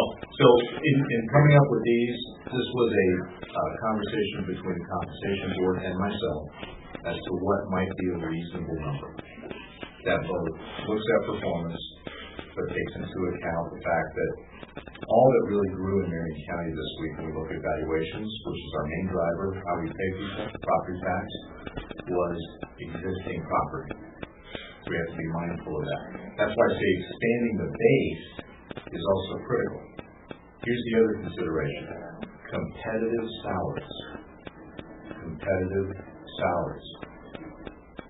I don't know if our taxpayers know this or think about this a lot, but it's true in the private sector, it's true in the public. To get quality people, you have to pay them. That's just the way it is. And that's true whether you're at Premier or whether you're working in the county. And I think we really have to start thinking about our pay rates relative to other jobs, because we've lost people this year. We lost a great accountant in public health. Now, granted, it was to another governmental agency that they paid $30,000. I'll end on the line, but it was significantly more than what we can pay here. Significant, and this is a huge hit to public health, because this accountant was good, very good. She actually went back where she came here from, so they could learn their lesson by not paying her, and didn't make the same mistake twice. When they had the opportunity to hire her back, they hired her back. Yes, and at the same time, we have to also keep in mind what are our residents, what are they getting in their jobs? Because if they're not getting pay increases, it's tough to say that people supported by tax money should get pay increases. So that's the balancing act. The comp committee took that into consideration. Again, probably did an excellent job in the course of their discussions, asked all the right questions. So my compliments to them and the work that they produced. It gives us a very good baseline to work with as we go into this. So that's all. There you go. There's my comment. You guys see the sheet? Do you have any questions you want to talk about now? Anything you want to go into? Yeah, I get hung up on this. Somebody explained to me this 22 percentile thing. Why is that 40 days? Something that's brought up. Well, so one of the factors sat through several of these conferences that you went last year for the future. So you're trying, in any industry, you're trying to benchmark salary. private sector does it too. Premier or 3M is going to look at other like companies to see what they're paying comparable jobs so that they don't get their people taken from them. Because what it comes down to is you get good people, you want to pay a competitive wage, so they benchmark salaries against other like companies to see if their pay is below, above, where should they be. That's what the 22nd percentile number is. It's a way to look at Marion County relative to other counties, where we fall. We're about middle of the road in population. So this is just an informational thing, because I'm looking at this, 22 percentile of the good point. We're already Some counties don't take it into consideration. It's across the board. When you look at counties, some, you might have somebody that has less population than what we have, that may be at 15 for a position. Or whatever. You might have somebody else that's It's one metric. Yeah, it's just one factor. One benchmarking metric that we use, and we could be above, and we could be below. The history of the board has been interesting in terms of setting elected official salaries. Some years it's been no raise, which then in subsequent years they had to do massive changes to catch up. So I opt for something that's more consistent, and as long as there's been performance, I don't think people pay people. I'm totally against that. So if there's been performance, if we have quality people, if they've done good, excellent, average work, then you start thinking about what that comes to. And the 22nd percentile C just gives us one benchmark to work with. It's not, we don't have to go with it, do something different, but that's all it is. Once I said, it's a moot point to me, in the numbers that I'm looking at. And I think you bring up a good point when we talk about losing some very good, valuable employees, is those entities that are quasi-government, that are receiving federal funding, can offer like state funding too, can offer IFRS, and that's a competition for us. And so something maybe done legislation-wise that we may need to address, but that again comes into play as being able to be competitive. So. I mean, there's a bill before the state legislature right now to do away with these boards. That Mark Garrett supported. I think there are positives and negatives to that. I am in favor of that, but I think we have a board that could use people equity, and it's not about the politics of the positions. But there are some counties that probably their electeds don't feel that. So I think this is what they presented was fair. So if we don't have any real big discussion on this yet, we can take this, digest it, and then go from there. But again, remember, we can change hours. Supervisors. If you guys want to change yours only, that does require a notice. And I think it's like a 30-day notice or something. When did that change? It's been there. We just haven't ever. So like if you, maybe I misunderstood, but like if I wanted to lower the supervisor pay, you gotta give them. I think so. We've never done that. I know. Well, we've never talked about that. What if I want to give it away?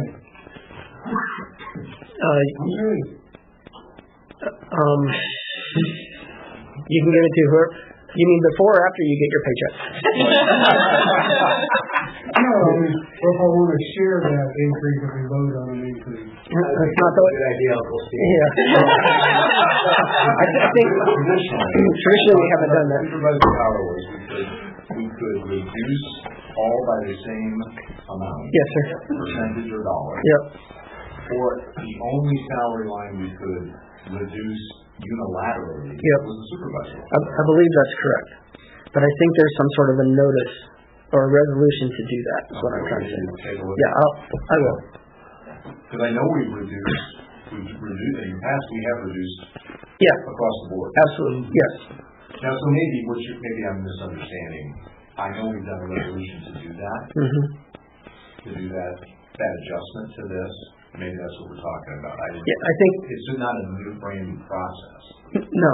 Okay. But if you want to, I believe the county has a option for you guys only to reduce your amount. or not take it or whatever. I think there's some sort of separate resolution, or she noticed that it's different. All right. And I will check on that.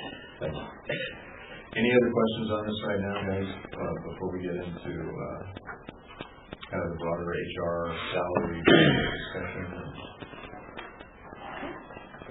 Okay. Again, compliments to the comp board. Thank you for their service and assistance. So, let's move on. Okay. Let's see. Do you want to go to? Make a note that you're giving yours to Jay. Is that what you're doing? I didn't say who I'd give it to. Oh, After it was sponsored. All right. Do you want to go to like operational? Yeah. That one. Yeah, that's fine. Okay, so I stopped it. I go here, share screen. Is that the right one? My eyes don't see. Is it shared?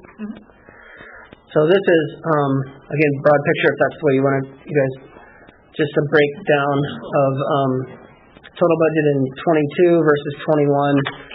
On the amount of differences, and then breaking that down between operational expense versus basically a benefit employee expense. That was something you had asked for, has been asked for in prior years, so I kind of got a system now. So and basically all I do here is pull all the budget worksheets into an Excel and then break out functions, our objects 100 through whatever to show the 100 through 117 or whatever it is for the salaries and benefits. It's not, I mean, and then it does, let's see, this expense does include the transfer to the secondary road department, so that's always weird in governmental accounting because Department 99 has to expense it out and then Tyler expenses it out when he spends the money. So columns are 22 is green, 21 is re-estimated, but the blue is 21 re-estimated.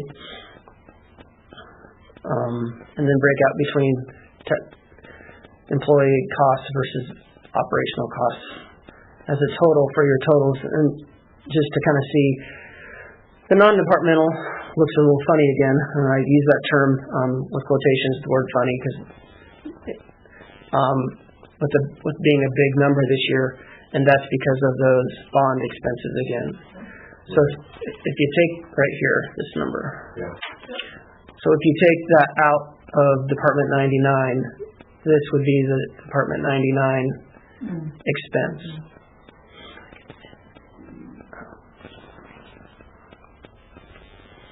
It kind of skews the percentages a little bit. But it is an actual expense. Yeah. So either way.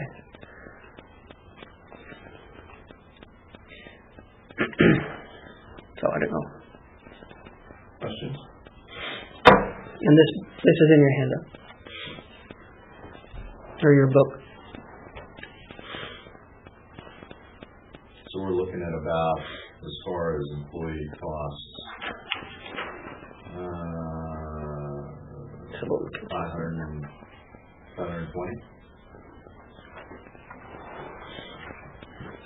Where are you at? That number to that number? Oh, yeah. What the end? Yeah. Yeah. So, Right. so yeah. J to N. Yeah. Yeah.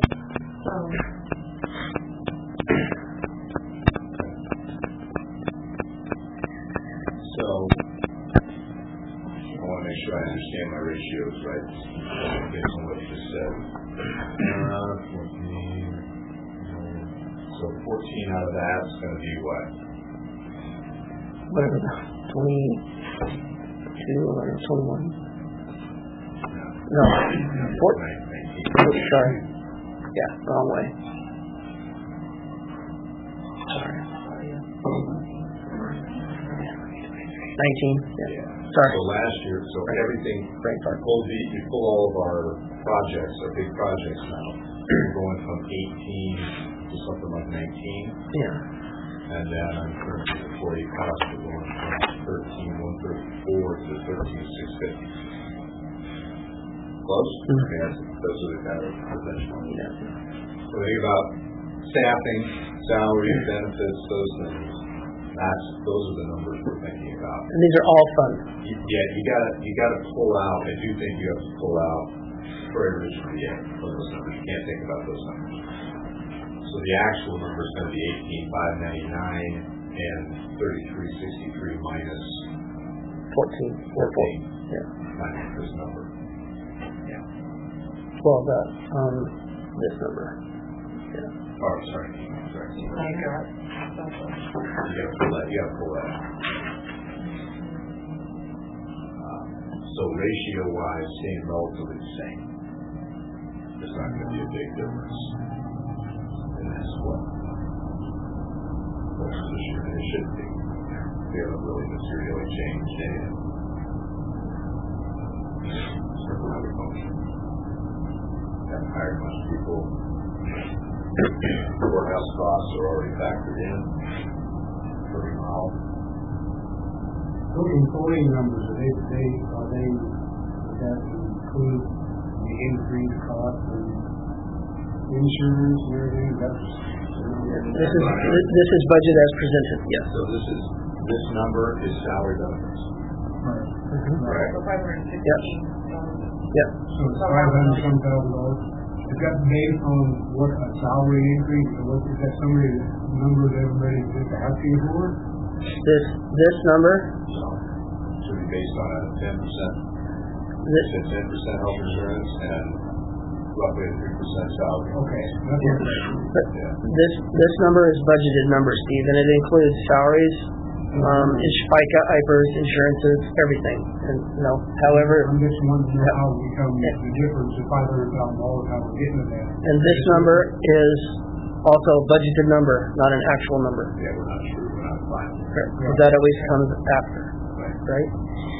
So, which is a good point. Is it a fair statement, Jake, since Lisa was showing me some numbers yesterday, we've been roughly 10% over, 9% over on our salary and benefit estimates. Now, for Tyler, maybe it's 96%, not 92%. Is that true of most departments where we're roughly in that? If you budgeted this number, if you showed these 21 budget numbers, are they running at about 92%? Are they running at 96%? What are they running at? Mine, I can just speak for mine. Mine went up just a little bit in regards to, because somewhere there was a lapse, and it's not a huge number, but it did increase. So, I mean, I think Mark's talking about usage, like actual at year-end usage compared to. So most of us, I don't know the breakdown between operational versus employee mark without. I'm saying my usage is going to be higher. Yeah. Oh, I see. Well, But it's usually between Because of the fact that in the projected budget, 90 to 95%. yeah, when you look at it for if you compare last year's or this current budget that we're in versus what my proposed is, I'm making up a little bit. So if let's say I'm at 94% usage now, my proposed budget may be at 96. Yeah. That's what I'm just saying. So I don't want you to think it's going to be a decrease, but it's not because we have reset. It's just there was a little bit of a glitch in those numbers. And Jake right out of what I submitted, but it was just a little bit higher on that amount. Yeah. But it's not. I mean, you're not going down. Yeah. Do we think it's though, it's when you do your budgets and then whether what we approve, so for instance, do you think that so when you're reviewing in this packet, not always are they going back and being trued up. Do you see what I mean? So like the actual numbers of what you're using. So your projections, you're adding, we're saying 10% here, so add another 10%. What you're saying is exactly right. My actual was a little bit higher. So then that was, I had to just, instead of it falling behind, I wanted more true numbers to that. So when you look at my budget right now, knowing that was going to be a little bit higher, I increased that a little in this budget. So when you look at I think mine maybe was increase overall. I don't know too. Yeah, overall. Part of that is because of just making that difference in, and whether that be FICA, whether that be salaries, whether that be insurance, whether it be, it was just a little bit behind. So when you look at when we get into details, I can show you that. But overall, I'm probably right about where Tyler's at. Ours comes from a few places. Overtime is just a budgeted number. And I'm always a little conservative on overtime because our guys take home most of them. And I look at trends and adjust my budget as necessary, because as you get new employees, they have a different like or dislike, and some like overtime, some like home. Well, we make that adjustment. I always balance each fiscal year during budget time the number of employees on family plans or single plans, and then go on the conservative side there as well. So that's why my health insurance number is always going to be a little bit high. But well, that's what I want to make sure we keep in mind. Remember that this is a budget, so this number probably runs about $1 million hot when you factor in all departments. Okay, because of those things, people budgeting for family plans, maybe raises, overtime, those things. They've got a little extra in there, so we run at about a 92% if you factor all departments all in. Okay, so that salary benefit number is actually 90% of that number, the actual spend. Okay, Jake? Yeah, I think so. Yeah, and we had a good conversation yesterday. So I think it's important to keep that in mind, and I'm not sure from a budgeting standpoint how close you can get. Okay, if you've got a department like Tyler's, which in years is going to have swings in overtime and swings in those things, you can't get to, well, Tyler get to 99. It's not going to happen. Or Jason's not going to get to 99. Now our admin departments probably can get closer. It's a more predictable work schedule. But the more overtime, the more special things you've got going on, that's just not going to work. Okay? So just keep that in mind when you get over to this number. Probably that carryover, I'm saying it's been trending that way to about a 92%. Okay?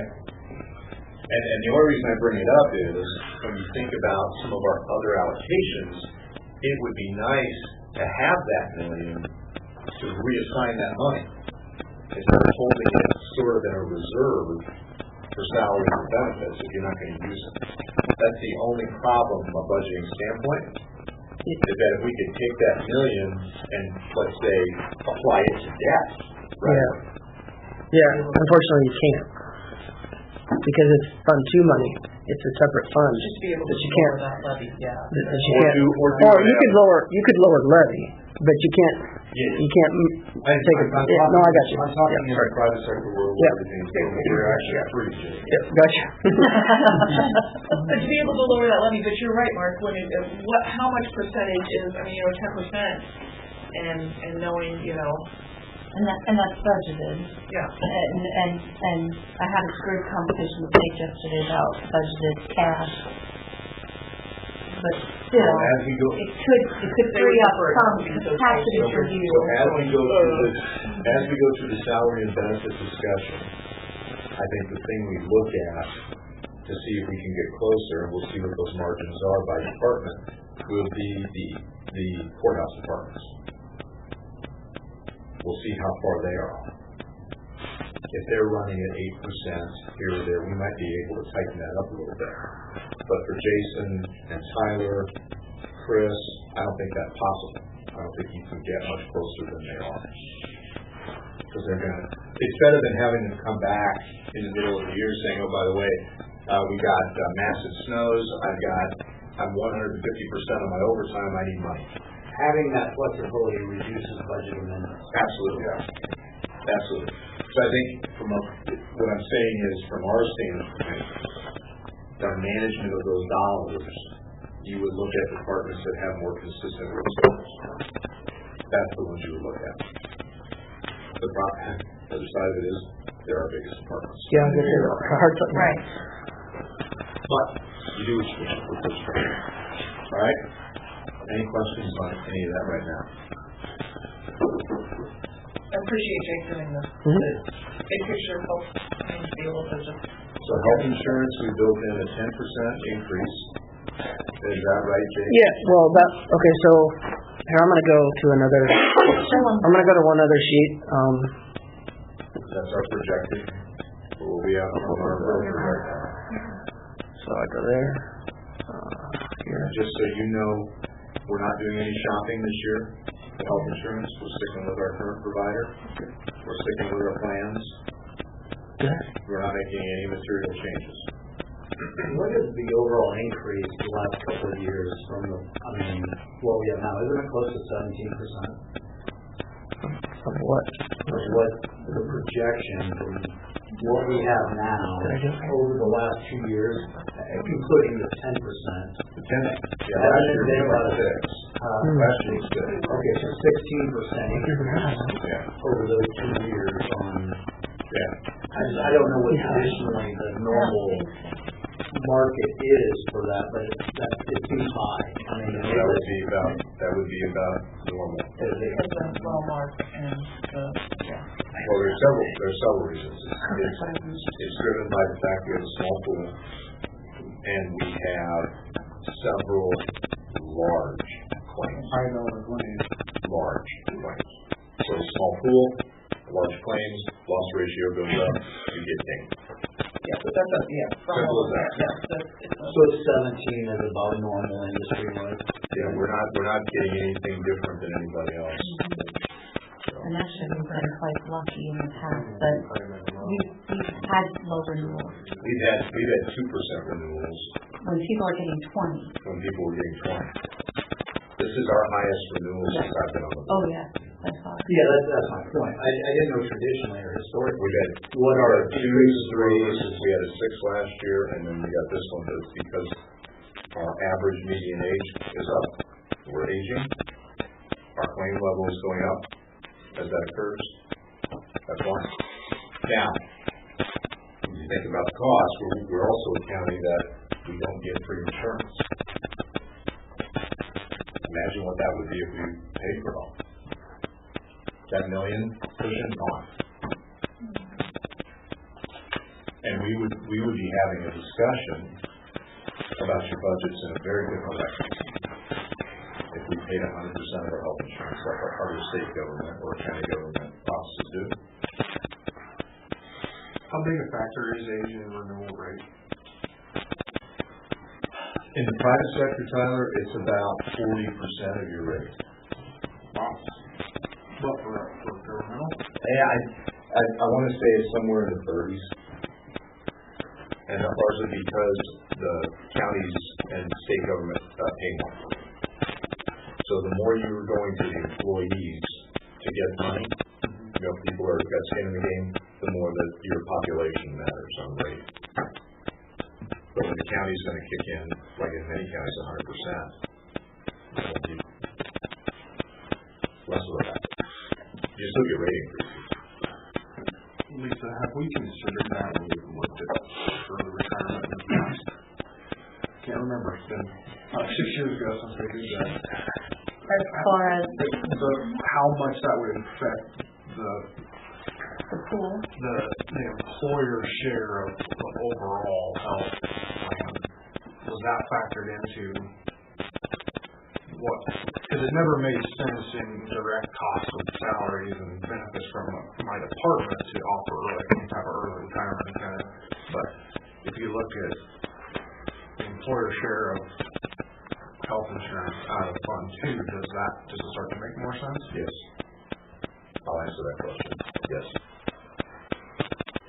I don't remember looking at that. Well, frankly, it'll have more impact on a small pool. Because remember, it only takes probably 3 or 4 large claims to jack our loss ratios through the roof. So if we're able to get, to Tyler's point, if there's early retirement incentives where we can change the age ratio of our pool with 2 or 3, makes a big difference. For big employers, for big employers like Korean, they offer early retirement for the same rationale. But they're going to do it so that they get, 5,000 employees to take it at once. That's what they're looking for. And they do the same thing in cost management. So. Last worksheet if you want. Just to kind of show you had asked about the health insurance, and so the budget. Again, this is just simply a worksheet taken from the budget worksheets and then summarize, total. So, no, the line object 113, I think it is, for health insurance out of everybody's budget did not go up 10%. And like I can give it, I don't know specifics exactly for each one, but sometimes what you have is a budgeted amount, and then like what I did was I took my actual amount of what I'm actually incurring right now times the 10% to put into my budget number. I get it. So that's why you're already taking into account that overage. Yeah. And bringing that number down. Yeah. So and then you have that 10% on family plans that are not being used. I mean, like depending on what your department is actually using or not. But so no, that number did not go up 10%. Some people just take 10% on what was budgeted before, and then after a while the creep gets pretty high. It just kind of depends. But this is budgeted for maybe that we don't give maybe for the future, however you're doing it currently. However. Right. So if he's saying some departments use actual versus some use the projection, is that what I'm understanding? Yeah, I think people do it somewhat in a different way. There isn't a wrong answer, it's just a different approach. Well, and it depends on how big your department is. Right. It's just standardizing. Yeah. If you use 92% of what you should take your stock or you take it off the budget. 50% why that same level of price.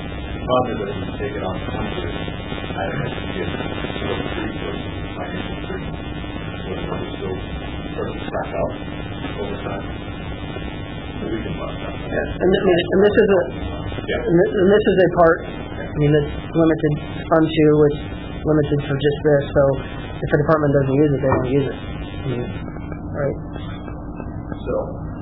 I was intrigued with this number that they showed me yesterday that the health insurance actually overall only went up less than 5%. Yeah. That's a budgeted number. Right. A budget number. But again, if you've got people using actuals versus projections, that's what we're for. It's still 10% real. Right. It will be to the bill, yes. Yes. And we will have to talk, and again, I decided not to do it this year because, frankly, it's got no more place. But if we get into the next renewal, so we added a fifth over renewal, we will have a little after the presentation. We still have an HMO and PPO plan. We need to have a discussion on those things. Remember, the PPO plan is more expensive. So it may be we think about changing that. We'll go to an HMO. That will reduce the kind of cost for health insurance. So, and the cost differential, remember, between both those plans isn't enough to drive people to the HMO plan. In the private sector, that's exactly what happens. The cost differential is wide enough where people who really want to save money, they go to HMO, not PPO. Okay. But those are all points of discussion this year to start planning for where directionally we want to go with this plan. Then we've had a lot of discussion over the years about self-insurance or portion of self-insurance. I'm going to just say my thought on that right now. Still highly skeptical of that. If our pool is small enough for a couple of claims seeing us now, imagine a self-insured plan with a couple of large claims. Who used to be self-insured? I know that. And that could be bad. And I know counties like Howard-Sheep County got themselves into a world hurt on loss ratios with their self-insured plans, and they're smaller than we are. So, not that we can't model it out, we can certainly have Cindy look at some things on that side. But for this year, we'll probably go through with the renewal of the benefit plans as they exist today. And then think directionally where we want to go as we move forward. All right. Any questions? Any other questions on that?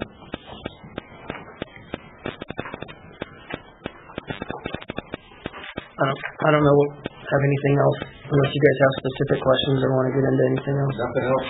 Do we put a calendar up there, Jay? We just need to plan out our... Can we just do it this way? Can we do it this way? No, a calendar. How's that? Perfect. Today is...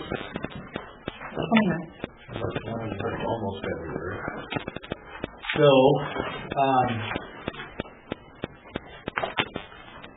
let me grab your hand and then you stay here.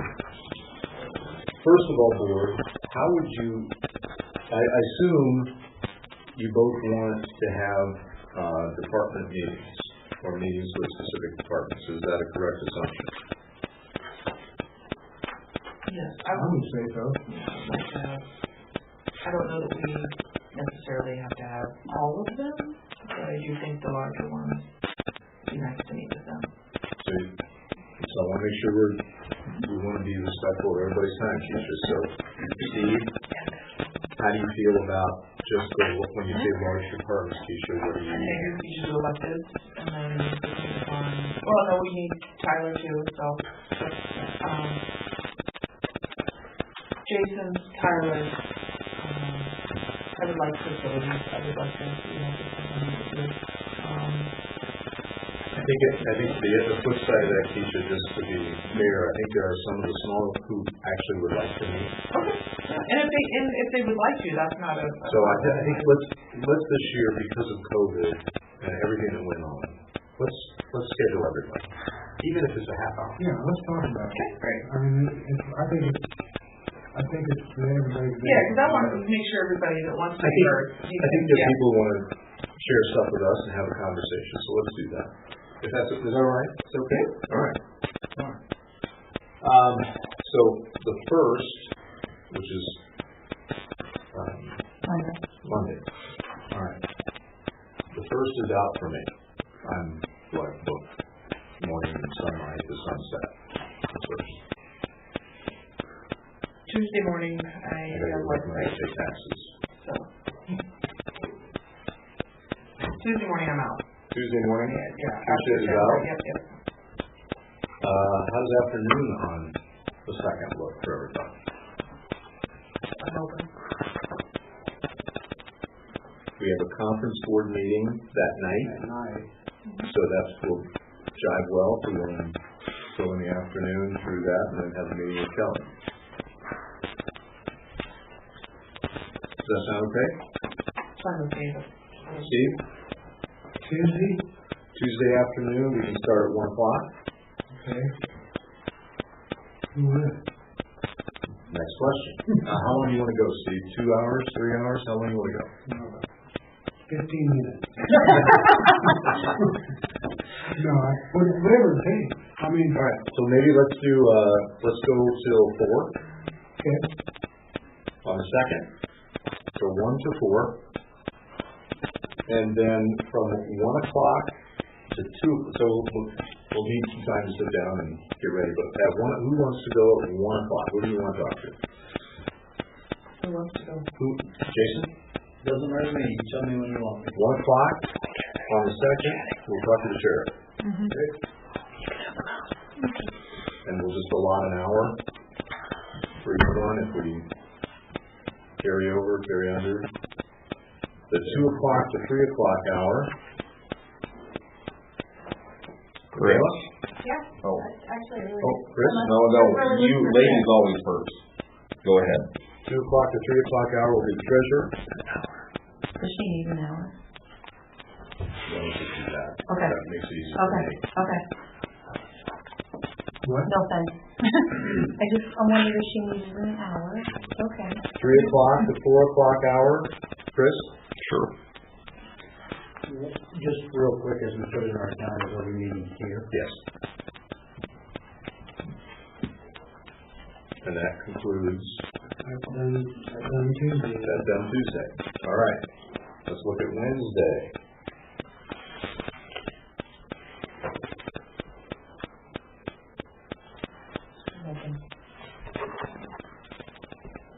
Okay, I'm open Wednesday morning except for 10:30 to 11. Just gotta take a short little break and handle a phone call. So otherwise, we can plan on Wednesday morning. Steve, does that work? Do you need I believe that to works. If I had my iPad, it'd be a lot easier. I'm sorry? He said if he had his iPad, it'd be a lot easier. He believes it works. I'll have everything on my iPad. It's all public, so somebody has to be. It has to be on Zoom. So It'll be Zoomed in. we have ICAP coming at 10 on Wednesday morning that we would, Jake doesn't know yet, but we'd like to borrow him for a little bit. Let's talk about ICAP. You don't know that yet? Sorry. Send me a calendar reminder, would you? Yeah. We just need a half hour at a time. Which one is this? Okay, Wednesday morning, how are we doing? Yes, no? Yep, I'm good. All right, Wednesday morning from 9 until, let's go till noon.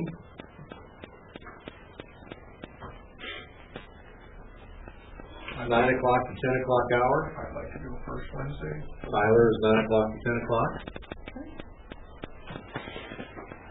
Then I've got 10 to 10:30. We'll have to take a short recess at 10:30 unless you guys want to carry on, which I'm okay with. So this is plan 10 to 11, and I'll step out for a little bit. Who would like to go then? Who would we like to go then? At some point, we can run through like Department 99 and those if you want to. Okay. At some point, if you need that for a sale or something. All right, 10 to 11, let's do the recorder. Let's carry in. Thanks, Sheriff. Sounds good to me. I'll see you Awesome. Tuesday. Glad you're on, Karen. I was just gonna ask if you were on. Yep, I'm here. 11. 10 to 11 on Wednesday. Yep. Yep, third. Perfect. 11 to noon. Ed, are you on? He was going into court at roughly 9:21. Okay. Is that a hard day for him? I don't know. Yeah, I think it is. So 11 to noon. If we don't have Ed, Jake, will that work? Did you need me or something? We need him, he should be able to come out here by 11. Jeff? We probably only need You got a couple of conservation time. we could do? Are we doing anything there? Yeah. There's Steve. Which would be better for you? Steve, can you do 11 to noon on Wednesday afternoon or Wednesday You morning? bet, that'd be great, Mark. Okay, good. All right, thank you, Steve. And Steve?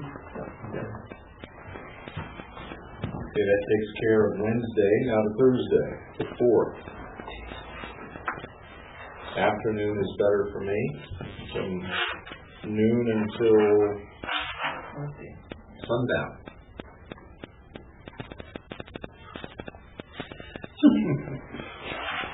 Are you here to start the Zoom?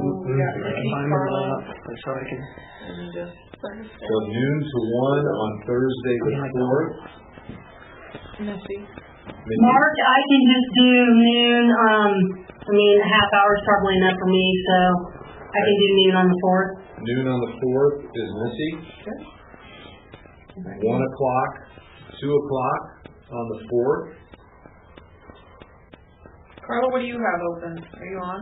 Yeah, she's. I have a meeting from 1 to 2, so if I could be slightly late, I could probably do that. Can you do 2 to 3? Yes, that would work better. 2 to 3 is Carla. I can do 1 to 2. Lisa will do the 1 to 2 slot. 3 to 4. Jake? Sure.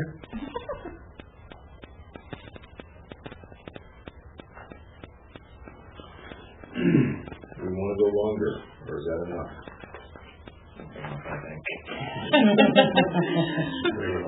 Friday. Right now, I have all day. We could wrap this thing up on Friday. Wouldn't that be great? That would be wonderful. Look at Jake.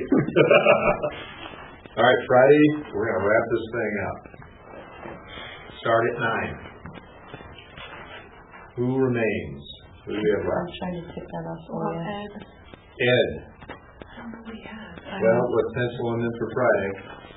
We got to get some time in. So you're 9 to 10? 9 to 10 for Ed, unless he comes back and gives us an alternate time. Do you need to meet with the IT, we assessors? need IT, we need Andrew. So the next 10 to 11 is IT. Andrew, are you on? Yeah, that would be fine. Okay. 11, is it, 10 to 11 to 12? Kelly? Kelly and Yeah, Kelly, you guys, you do your homework conference board with Kelly. Do you want to be with her? No? Just me with her? She has her own All right, separate. Kelly, we don't want to talk to you. and then Tiffany, we do. Kim, public health. Kim. I do not believe that Kim is on. So pencil her in for that time? 11? Yeah. 11 to 12. Okay. Do you want to take a lunch break? We'll take a lunch break from noon until 1.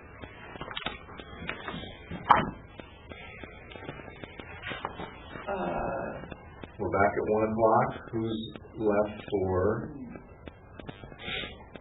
Like Tiffany, just, She's mental health. yeah. I suppose we could schedule a little bit of time, but I don't know, is she separate or is that that's Rachel. Rachel and Ted are just together. together, so we don't need to know? Okay.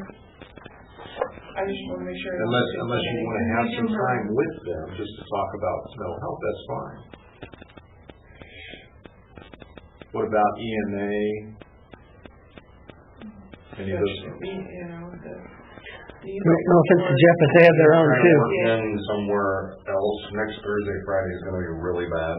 We've got a training going on, but off the record, Kim is probably looking at doing the first round of big vaccinations at so we might be a little bit distracted.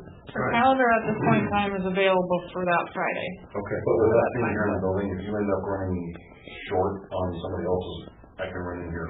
Who are we missing? Is anybody that we're missing? Do we really Oh, Mike too. Do we? really Yes, Mike is here, and Mike can go at any time Friday afternoon for a half hour if you wish. How about 1 to 1:30, Mike? Sounds good.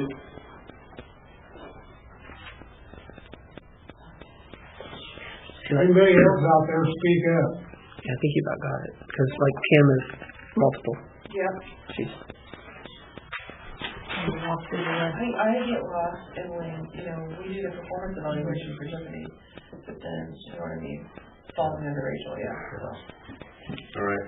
So after Mike is done, we'll clean up any departments. There'll probably be a lag. There'll probably be something.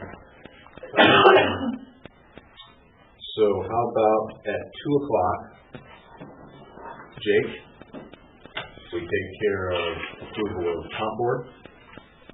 just finalization. Yeah, finalization of comp board, loss, all those things that we need to do.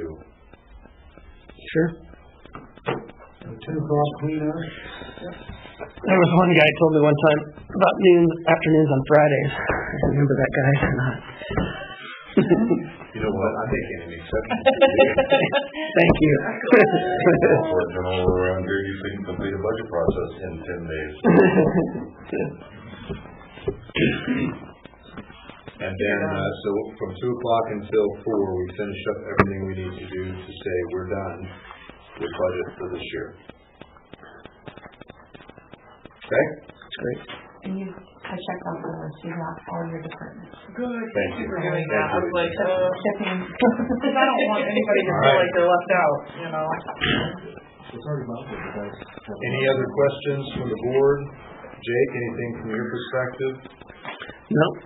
We're set. We're ready to go. Budget process. Love it. Good stuff. That's good to get it done. Get through and get it done. All right. If there are no questions, I entertain a motion to adjourn. Motion adjourned. Second. McCombs? Aye. Ramey? Aye. Johnner? We are adjourned.